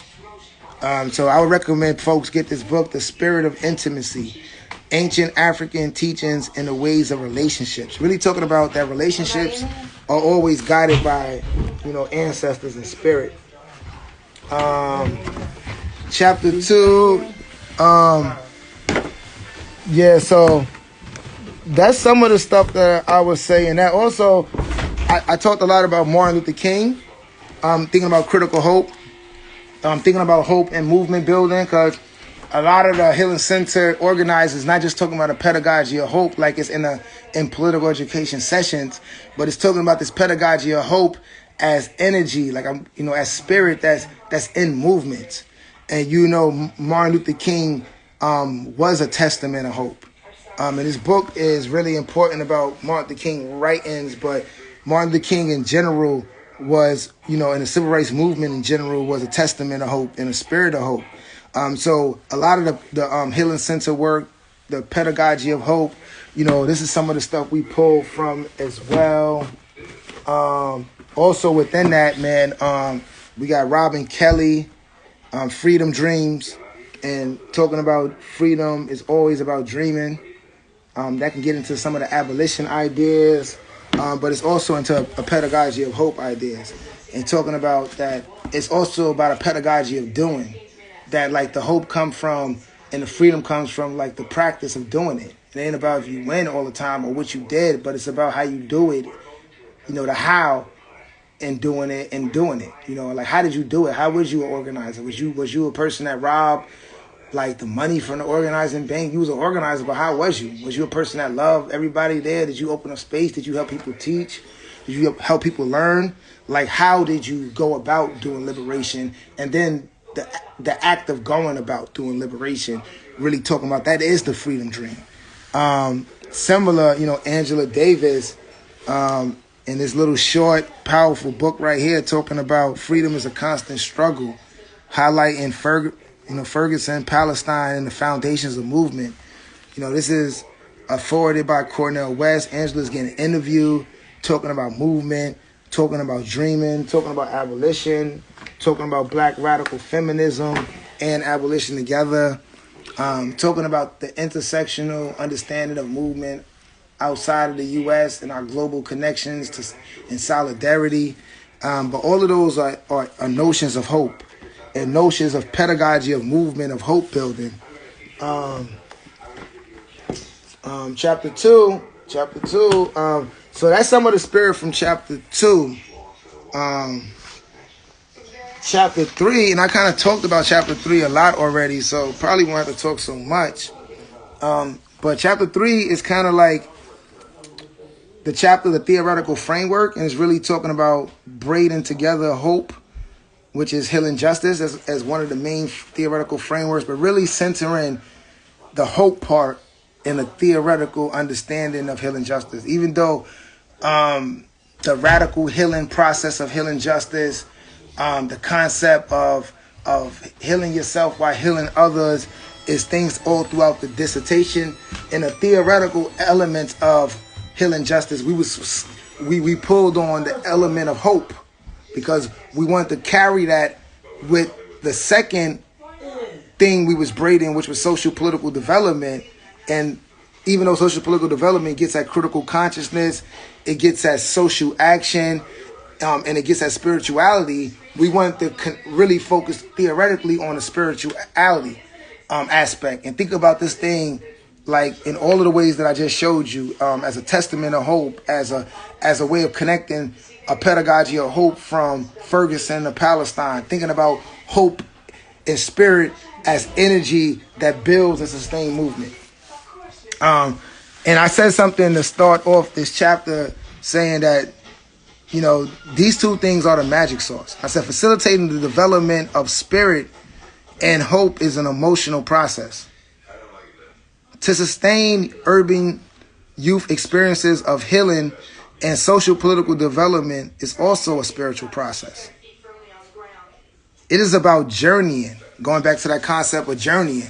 It's not only how long can you journey through movement, but like understanding the emotional, relational, and spiritual process of campaign building, of studying, of interpersonal dynamics, of emotional interactions with people you organizing against. So the journeying is talking about the emotional and the spiritual aspects of doing organizing.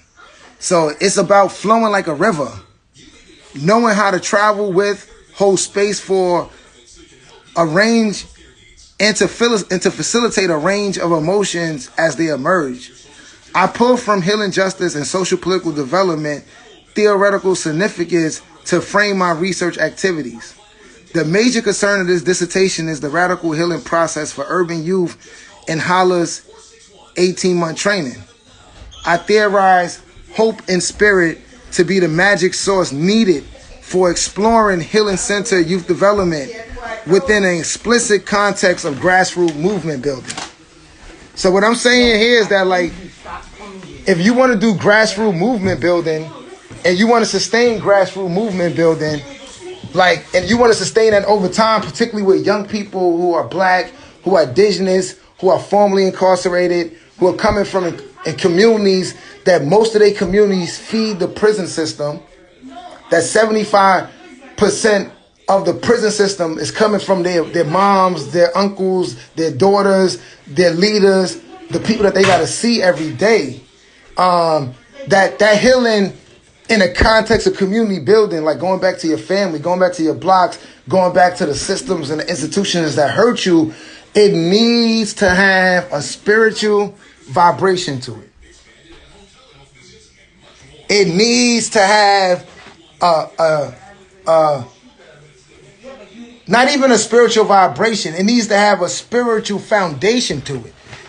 And a foundation of hope that is played out throughout the process and built in throughout the process to actually sustain the process to get you to the next part of the process. That spirit gets you to the next part of the process. That when they started the resurrection study programs in 1989, when the Bedford Hill sisters decided to heal and to let their words do something to us, that process started another process. It opened up space and spirit and energy for, at least for brothers in H.O.L.L.A, to catch that and be like, oh, what can I do with that? So you actually need spirit and hope to get to the next process. It's the epistemology. Going back to that concept of epistemology. So I really wanted to focus on these concepts in general. Healing justice is really an important concept. Shout out to Kara Page. Shout out to Courage. Shout out to Breathe. Shout out to Dr. V, who's at Harvard. Shout out to Farima. So many people teach H.O.L.L.A about healing justice. So many people we stand on when we say healing justice. And it's so much ancestral practices, so much lessons from feminism, so many lessons from so many other movements and indigenous practices that healing justice stand on, and we embodied all of those things. If you read the dissertation and if you see the chapters, we saying those things. We're saying those things in youth development. But the point that I want to make here is we're going to the element of hope within this in the theoretical part. And we're saying that we got to give that more into our youth development. We got to give that more into our family development. We got to understand what that is. We got to give that more and center that more in our movement development. What is hope as a pedagogy for building movement? What's your curriculum? What's the interactions? Like, we know how to build campaigns, how to power map. We know how to change power dynamics and power mapping, how to build our relationships and build our allies. How you build hope? How you build hope in relationships like that's in mistrust? I'm talking about stuff in your family, stuff in your community. How do we build hope that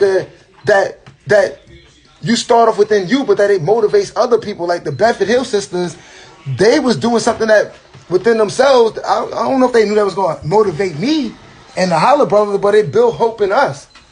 How do you learn the analysis? And how do you structure that in yourself, in your family, that you could build hope, that you could put hope in your praxis, that it could inspire a generation 5 years later, 10 years later, 30 years later? And how you know you doing that? How you studying that? How you bringing that more to your community? So that's what the theoretical part of this dissertation is saying. It's saying, yo, I love healing justice. I love social political development as frames and the elements under these frames. And these are important for youth development, particularly youth development from this standpoint of community-specific understanding of youth and community development. And I really want to highlight spirit and hope as a guide intentionally throughout this process, because whenever we talking about personal development, young people did, whenever we talking about healing or community organizing, like, I want you to understand that's a evidence or outcome of a vibration of how you sustain movement in a larger story about hope and spirit. So you're going to need certain facilitation moments when you lead in a circle. You're going to need certain moments where you got to share a part of your story, and a young person got to share something that's personal. But that's also the hope that the community is going to need so that they can share their story. So personal development is always wrapped up in community development and family development. So the story is talking about in chapters 5 and 6 and 7 and 8, what we learn at the community level and at the individual level, but the overall thread that's going through all of that is saying we trying to think about youth development aspects of sustaining hope and spirit. So give me some feedback, man. You know, what y'all saying, man? I've been talking for a long time, man. So that's chapter 3, man. We 23 minutes over, so I'm trying to like also get us to a period. But this is some deep information. But that theoretical breakdown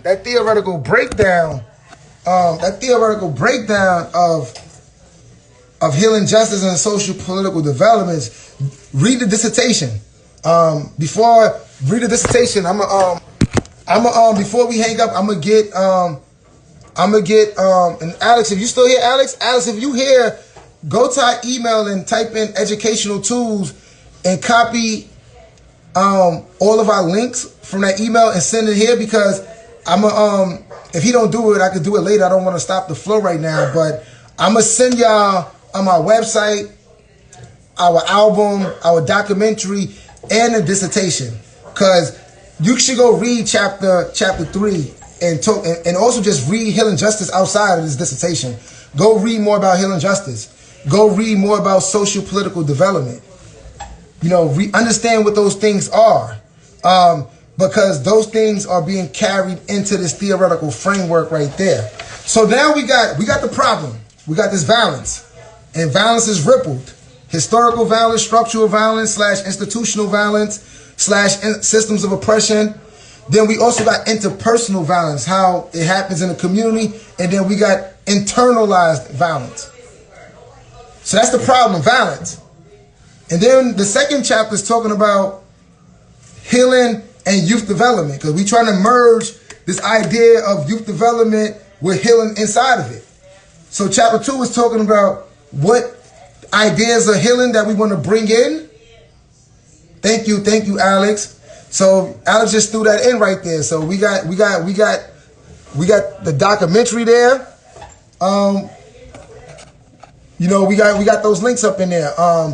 Chapter 2 was talking about healing, social psychology, and particular threads in social psychology that I want to pull through as a political strategy.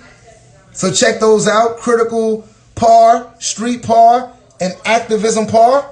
But really pulling certain elements of par as a methodological foundation of how researchers are trying to heal with communities that's going through this historical problem. The second part of healing I pulled in is black feminist theory standpoint, because our black sisters, our black women have always been teaching us how we've been going through violence, historically, structurally, interpersonally. So we pull on their wisdom around healing, and then indigenous ideas about healing. And in the youth development, we walk through the 80s all the way up to right now. Pathology. What was the ideas in the 80s around pathology? Then we moved to positive youth development. And then we moved to sociopolitical youth development. And then we moved into youth organizing. And then we moved into what about healing center youth organizing? And then we talked about how H.O.L.L.A is coming in and saying, what about this community specific approach to healing center youth organizing? What about a hyper refocus on spiritual development and hope development? And what about putting youth development in a journey that's always in relationship to community development, grassroots organizing? That youth development only happens in grassroots organizing. And then the third chapter is saying we standing on healing justice and we standing on social political development. And within healing justice, the depths of what hope mean and pedagogy and rituals and movement and relational and spiritual hope at many levels. How do you make that more in you? And then spirit at many levels and their interaction with each other. That's really important for fighting the problem of violence. That's historical. That's structural. That's interpersonal. That's internal. Particularly when we got historical and generational trauma, when the trauma is passed on from generation to generation. Particularly when we understand that there's historical unresolved grief.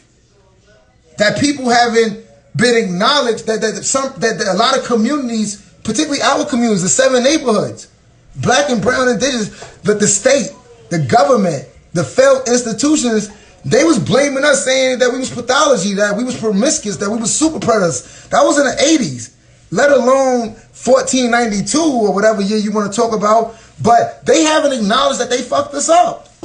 They fucking us up. That's a spiritual pain. That's a wound. So you need some spirit and some hope. Like, even if we punching and we fighting and we struggling against the war and we struggling against that, like, for our own self, because like that's what the brothers and sisters started doing in prison. They knew that rehabilitation wasn't happening in no system that was designed to keep us locked up and that's been targeting us. So they started working on their own wounds. So that spirit, we're just trying to like underscore that, like, you need that spirit and hope when you're doing grassroots movement building. Martin Luther King told us that, man.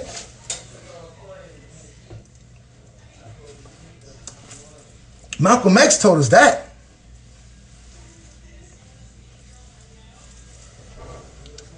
And all of our ancient and indigenous brothers and sisters always tell us that the ancestors and cosmology, that enhances your dream for liberation, because you living for something bigger than you. You understand that you are your ancestors. You are the faith. You are Fred Hampton. Like you understand that you struggling for something that ain't just about your family all the time, like in the way that you think about your family. So that spirit and hope is important.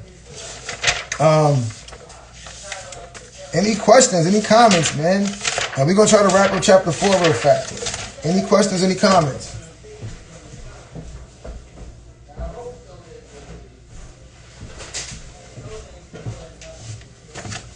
Any questions, any comments? So chapter 4 is the chapter on methodology. on what methods we used. Here go a picture of us at the Center for New Leadership when we was prepping for our album release party. We just finished having a whole concert, prepping songs, giving each other feedback. You see our ancestor movement, cosmology mural that we collectively created in the background. Shout out to Priya, who helped put that together and laid the artwork down for us. But this chapter is about methodology and epistemology. So we start this off by talking about liberation psychology as like the epistemological soundtrack. And earlier, if you wasn't here, we talked about epistemology just being about how you create knowledge, how you understand knowledge is created. Like what knowledge you stand on. Like, yo, that knowledge is, I'm gonna fuck with that knowledge, I ain't gonna fuck with that knowledge. Why you do that? That's epistemology. You know what I'm saying? Like, so epistemology is how you create knowledge, how you understand knowledge, how you make knowledge, how you go to knowledge. So me being a social psychologist and being in the field of social psychology, liberation psychology, which comes out of that, and Martine Bottle, who was a social psychologist and the father of liberation psychology, I really want to ground this in this dissertation in psychology, but that felt like the best vehicle in psychology to ground it in for me. And like I said earlier, liberation psychology relates to, like, at the basic level, like, how are you, like, liberating yourself?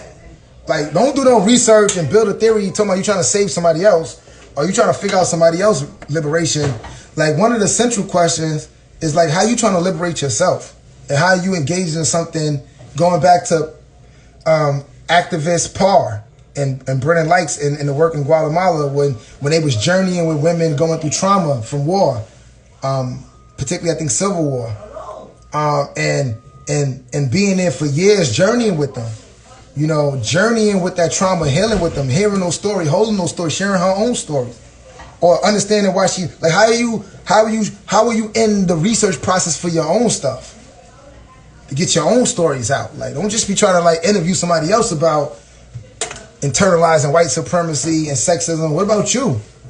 How your research is internalizing it, you know? And then also, liberation psychology is also rooted in, like, liberation theology. So scholarship of theology of, like, the Bible being seen from the people that's the oppressed. Once again, pedagogy of oppressed is kind of like the foundation. All these kind of like centrals in South American ideas in the 80s and the 90s, 70s, 80s, and 90s of scholars, people doing community work and dialogue with people called peasants, or people in the bottom structure of that society, and people doing dialectical conversations and organizing, and really developing, like, ideas that like religion or liberation theology should be seen from the people who are at the bottom, but also liberation psychology comes out of that tradition. And it's really talking about how do you liberate psychology, aka the methods are racist, are sexist, not by the people, not for the people. The theories, racist, sexist, not by the people, not for the people. Some of the deadlines for the academy and for the curriculum and the syllabi, not by the, so like not just think about your topic, like, oh, you're doing prison abolition, you're doing, like, work on solitary confinement, or my topic is studying race, but, like, how you liberating psychology? How is your praxis of research and showing up, liberating yourself, but also liberating psychology from the ideas, the theories, the methods, the practice, the way you show up as a psychologist? So that's what liberation psychology is. And like I was telling you earlier, when I came into the program, it was a political project for me. It was a political process. I wasn't just going there to be a student. It was a political project that I was going there, and all of the historical and political realities and all of the journeys as a formerly incarcerated person going to the school, and already connected to H.O.L.L.A and Eddie and the Bedford Hills and so many other people even before I went to the PhD program. So, in honoring their wisdom and those stories way more than I honor what I could get from the academy, and committed to, like, adding on to the stories that gave me hope. So those things were really important for me and helped me land on liberation psychology, which drove me to the ideas of Martin Bartle, who was like the father of liberation psychology, and really the foundation elements of like, how do you develop a psychology from the aspect of the people? How are you trying to liberate yourself? How are you developing methods in practice, in journey with community over time?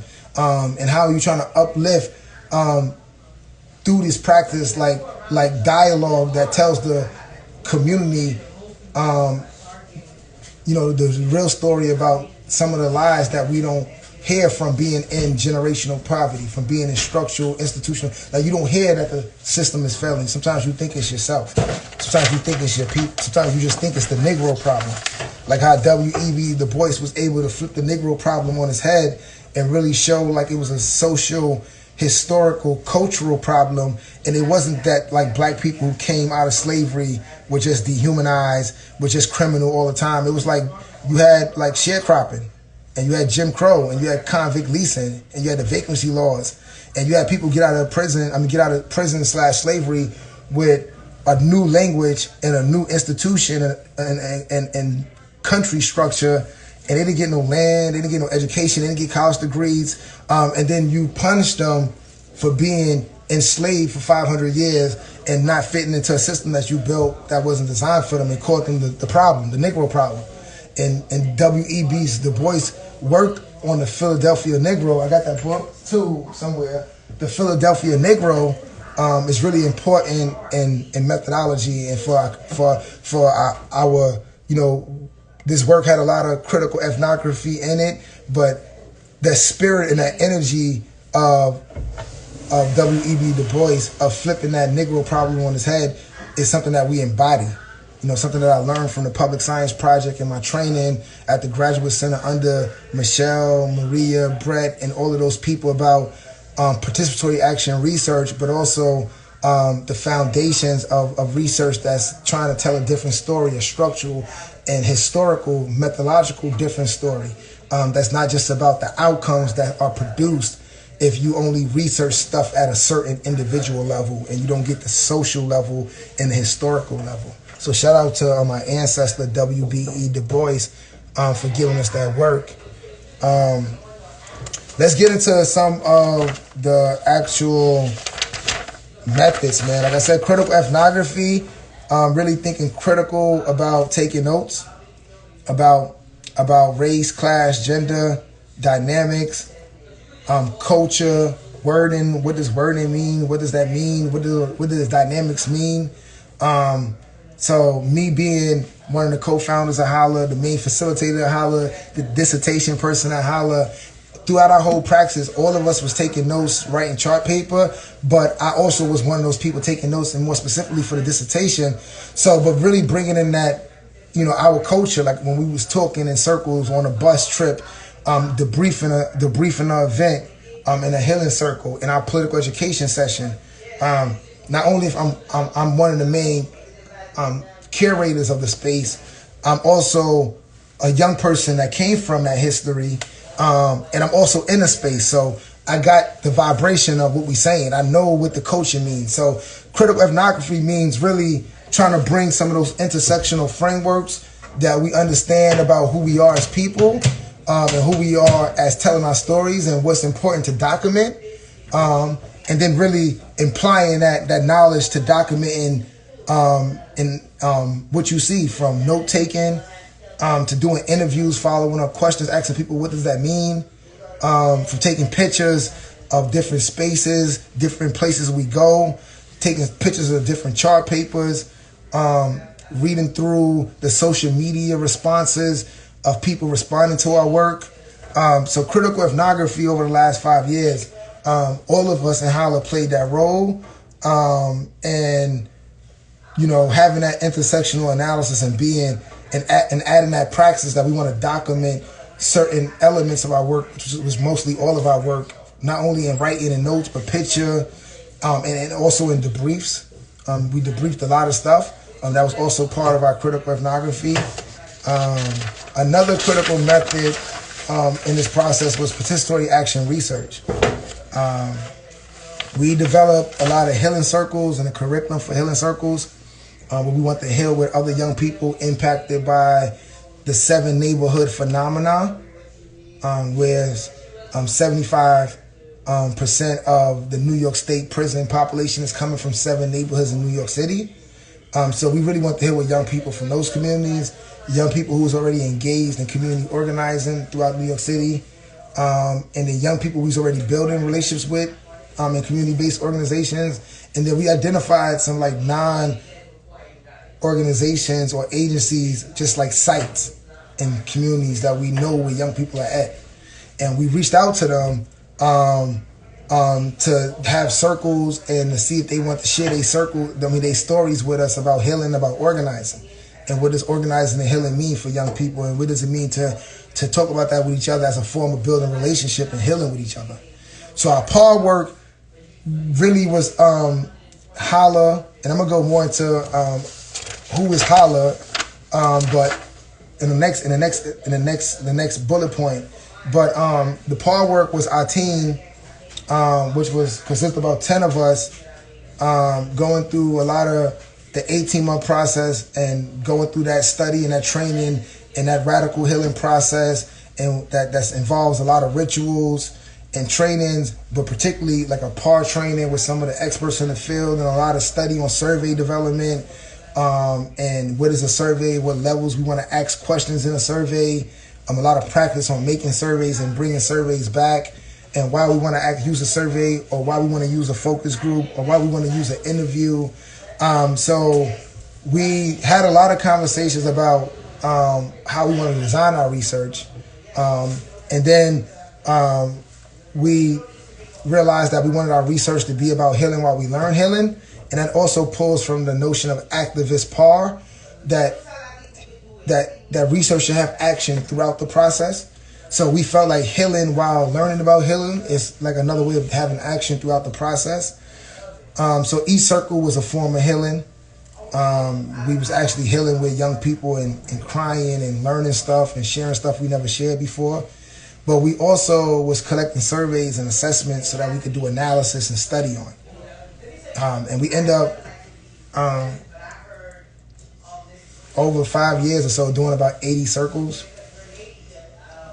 A lot of them in New York, but all over the country: Jersey, Oakland, Minnesota, Detroit, DC, Maryland, some even in Columbia, Medellin. So we've just been doing circles all over, learning from community. A lot of the circles, some circles in prisons, some circles in jails, some circles with young people, in all of the intersections, just a group of young people, some queer, some straight, some women, some young men, some circles with the intersectional communities together, some circles with like communities from young people from my neighborhood, and you got other like system stakeholders, and we having a circle about healing. Some circles only with sisters, some circles only with brothers. So even all of our 80 circles, while they had a focus of community healing, there's a lot of intersections, thinking about what we learned from our Black feminist understandings and standpoints on violence and on healing, but also thinking about our indigenous standpoint. So we was developing a praxis to heal with the intersections that make up who we are and who we thought was important. So young people and all of those intersections in community were important. So those are the two major methodological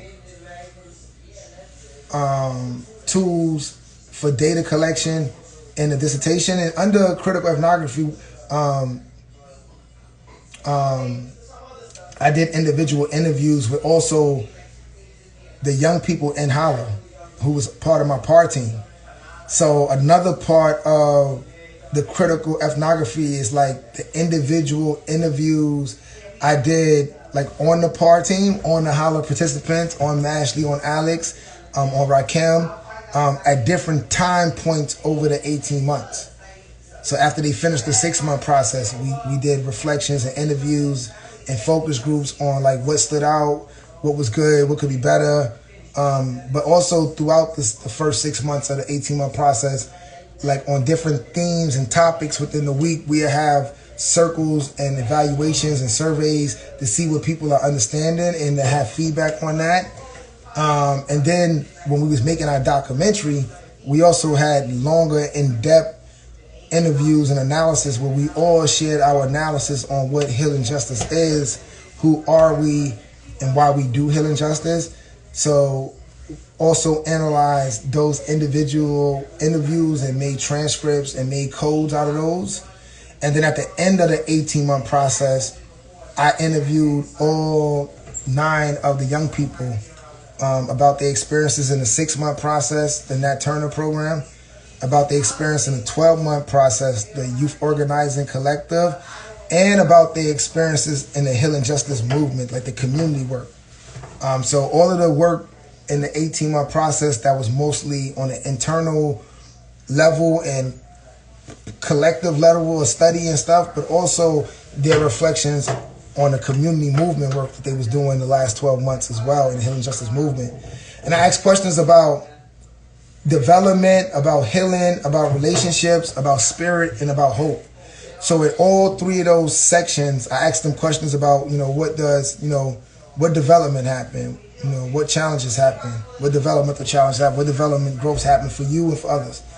What relationships grew, stagnated, what you learned about relationships and yourself, other people, just relationships, what you learned about healing, what did you see healing, what did you learn about healing, what more healing could happen.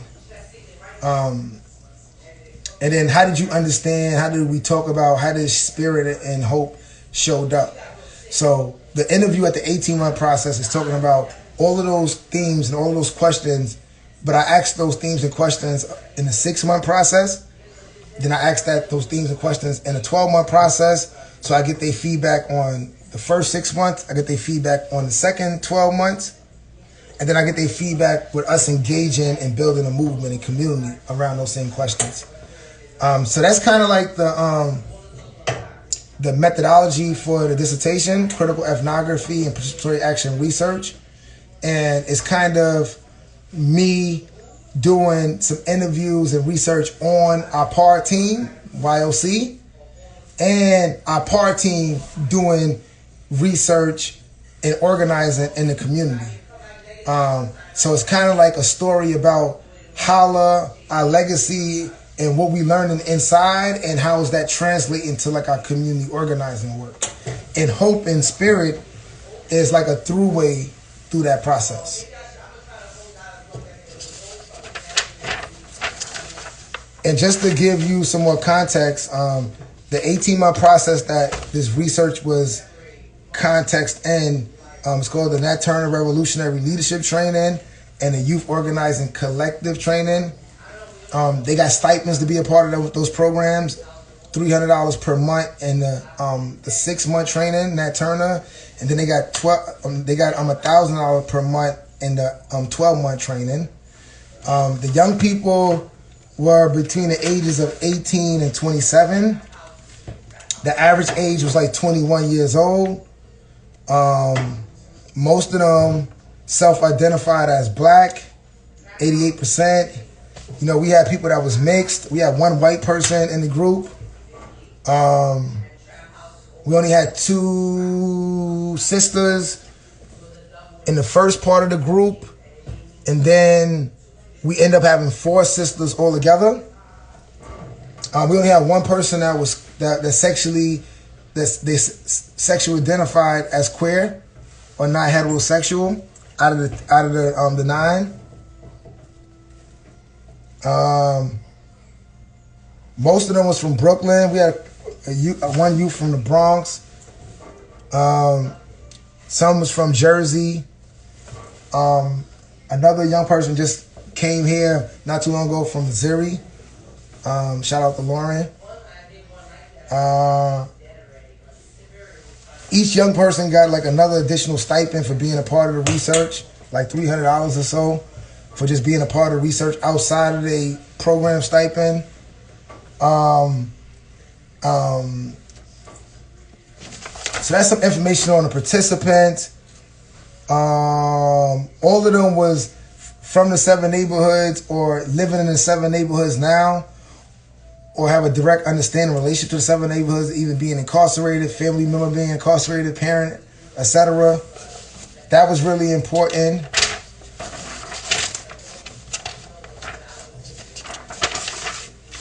In the ways that we collected data, like I said, in that PAR work, we developed surveys and assessments so that we could learn from the community that we was having circles with. So we collected data through the surveys and the evaluations and healing circles. We also, in our participatory action research, did a lot of large community events, and we made murals where we asked people to share their art and their wisdom, and we called it like mapping or youth voice or community voice. So there's a lot of murals that we made throughout the 5 years that we carry with us at certain large community events, so that community can share on top of community. So that was another way that we collected data. Like I told you, we interviewed young people in H.O.L.L.A at different time points, and we saved those surveys and did an analysis on those surveys. We transcribed the interviews and did analysis on those interviews. And we did a lot of collective data analysis, like breaking up into teams, breaking up into groups, on the participatory work, and uploading everything to Google Docs and Google Form, and making chart spreadsheets on Google Form. And then for each question on the survey, we'll add each response under the question in a chart box on a Google spreadsheet. And then once we get all of the responses inputted in that spreadsheet, which took work, we made 4 copies of that spreadsheet and broke our whole team of 9 or 10 up into 4 groups. So each group had a whole copy of all of the spreadsheet with all of the individual responses to the survey and evaluation. We cut those up, and from each question, we looked at the responses and made codes in our small group. In our small group, negotiated how we wanted to group up responses, while we grouped them up that way. And we did that throughout the survey and throughout the evaluation. And then after we, in our small groups, made these codes, we all came back together as a team, each of the 4 groups that broke up. And every group had a chance to present on how they put responses together for each question in the survey and evaluation, and why they did it that way, and why they coded it the way they coded it.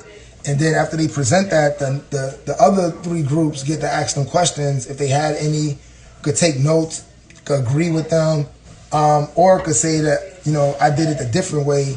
And we use that method to work on coding, and a lot of times we all was coding a lot of the same responses the same ways. In certain moments we had to ask each other questions and get clarity and then code it that way. Sometimes we double coded it because when we talked with each other, we understood that it was multiple ways that we can code something.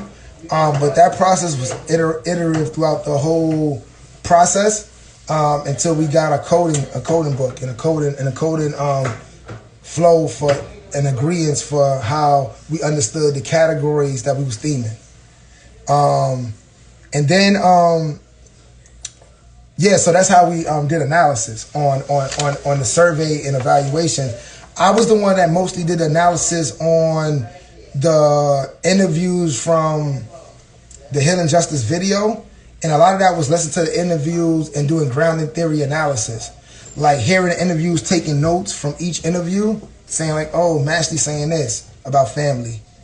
Oh shoot, I also hear Mashley saying this about identity. So I just started taking notes. Oh shoot, Cory's talking about family too. Oh shoot, Alex saying family too. So as I started listening to all of the interviews on repeat back and forth, and just taking notes about what themes I'm hearing in all of the interviews. And then I started comparing those notes or memos across interviews, like, oh, family is in all of them. Oh, they talking about identity in all of them. oh, people are talking about healing justice like this and all of them. So from that grounded theory approach of memoing certain themes that I heard in each interview, I start to see if I see one theme in 1 or 2 interviews, is it in like 4 or 5 of them? Is it 6 of them? You know, to determine if that's a real theme that's going across multiple interviews. So from this kind of like listening, making notes, comparing notes from one theme to another theme to see if it was an ongoing process till I started to get like a scheme of like what themes felt like was in most of the interviews and what codes I could use to kind of like understand all 10 of the interviews. So I did a ground theory approach of slowly reading the transcripts, listening to the interviews, making memos, comparing those memos, going back to the transcripts, going back to the interviews, and keep tweaking and twerking until I came up with a coding scheme that I feel like represents like what YOC was talking about with healing. And we get into that, and I think in chapter 6 or 7. I think we talk about that.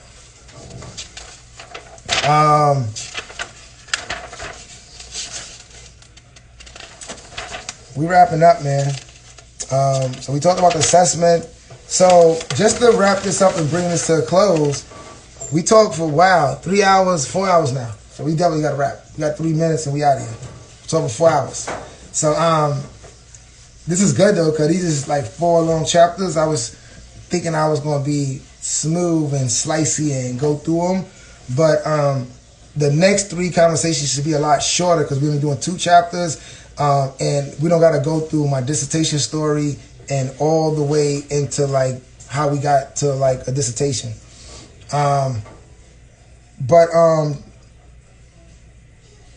So chapter 1 is the problem. Chapter 2 is youth development and healing and merging that and really talking about H.O.L.L.A and what we're doing. Chapter 3 is our theoretical framework. And chapter 4 is the epistemology, liberation psychology, and what methods we used in this dissertation, particularly critical ethnography and participatory action research. And how did we collect the stories? You know, using maps, using interviews, using focus groups, using small circles, using large community events, and murals. You know, taking notes, the brief circles. So all of these is how we collected the notes and the data and the truths. And then how we analyzed that, we did a participatory analysis, and we had a long process doing that participatory analysis. I did some grounded theory analysis on YOC / the PAR participants who are in the program, on their process in the program and their reflections on being in the program and leading the healing justice movement. So did some thematic analysis also on how at the 18-month mark we talked about hope and spirit. So at the 18-month mark, after we went through all of this 18-month process and building and sustaining and growing the healing justice movement, I asked us, like, what does hope and spirit mean to you in all of those time periods across the last 18 months? And like I said, this dissertation is really theoretically centered at like healing justice and social-political development, you know, hope and spirit. So really did some thematic analysis, looking at the transcriptions of everybody's final interview and started making thematic codes on what people were saying about hope and what they were saying about spirit. So there's also a dope chapter, I think that's chapter 7, where we get into just talking about hope and spirit. And those analyses that come from the 18-month interview, at the end of the 18-month process, where I personally did those thematic analysis on the young people's reflections on hope and spirit across our 18-month process, you learn about some of the stuff that they were saying about hope and spirit from that. So that is all 4 chapters. This video is going to be saved. It's long. It's going to be uploaded to our YouTube channel on H.O.L.L.A TV. We coming back next Wednesday on the 18th, once again from 1 p.m. to 3 p.m. And we're going to go into chapters 5 and chapter 6. And chapter 5 is specifically talking about the part work we did and building a grassroots movement. So all of the small circles, the large community events, how we built the curriculum, what we did. So that's chapter 5. That's another thing. The dissertation, each chapter is kind of written like its own little book.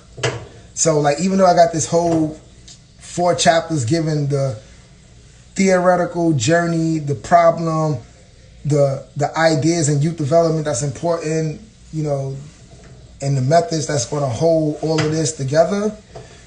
Each chapter from 5 to 8 are like their own little book.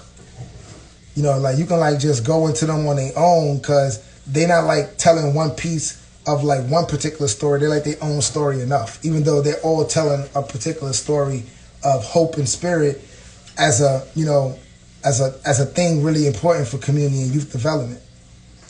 So that's chapter 5. And chapter 6, we go into the rituals. So chapter 6 is about grassroots community rituals. Grassroots community rituals. So we're going to talk about building a grassroots movement in chapter 5. And then in chapter 6, we're going to go and talk about what are some grassroots rituals and what reflections we heard from that. So once again, welcome to a long first edition of Dr. Cory Dialogues. Share this video, man. Post this, man. Shit was long. A lot of wisdom in small pockets and other pockets throughout this. And then send feedback, send thoughts, send ideas for the next one. We back on next week, the same time, February 25th. We're going into chapter 5 and we're going to chapter 6. So share any comments. You can hit us up on Facebook. You could at H.O.L.L.A's link all together. Our website once again is hillwithholla.com. Make sure you check out the album, the report back, and the documentary We Came to Hill, because the dissertation, the documentary, and the album are all like the same story. We just told it in different ways. So if you like listening to music, you can get the story in the music. If you like listening to, or you like watching film and watching a documentary, you can get the story through that. And if you want to like get into like these theoretical, slow ideas and the structure that dissertations fall into, you can like get some of the story through that. And if you want to look across those 3 different tools that we use to keep organizing, to keep healing our community, that'll be even deeper too. Because seeing the overlaps and how certain tools in a dissertation versus the documentary versus the album is able to go into certain discussions or pockets or expressions that one of them couldn't do on its own. So all that to say, thanks again. Make sure you share this. Some people coming on late. Shout out to Blackguard. Share this to the people, man. This is an expression of H.O.L.L.A's link all together dissertation, and like a way to kind of like share some knowledge that be tucked away in manuscripts on pages that we probably never read, to try to make them a little bit more local and fleshed out. So I would love for any feedback on how to do that better, and just what you liked, what you didn't like, and also what wisdom you got. You know, what's your thoughts about just being involved in this conversation more, in whatever way your spirit is telling you to show up a little bit more. So take care, man. Peace. H.O.L.L.A's link all together.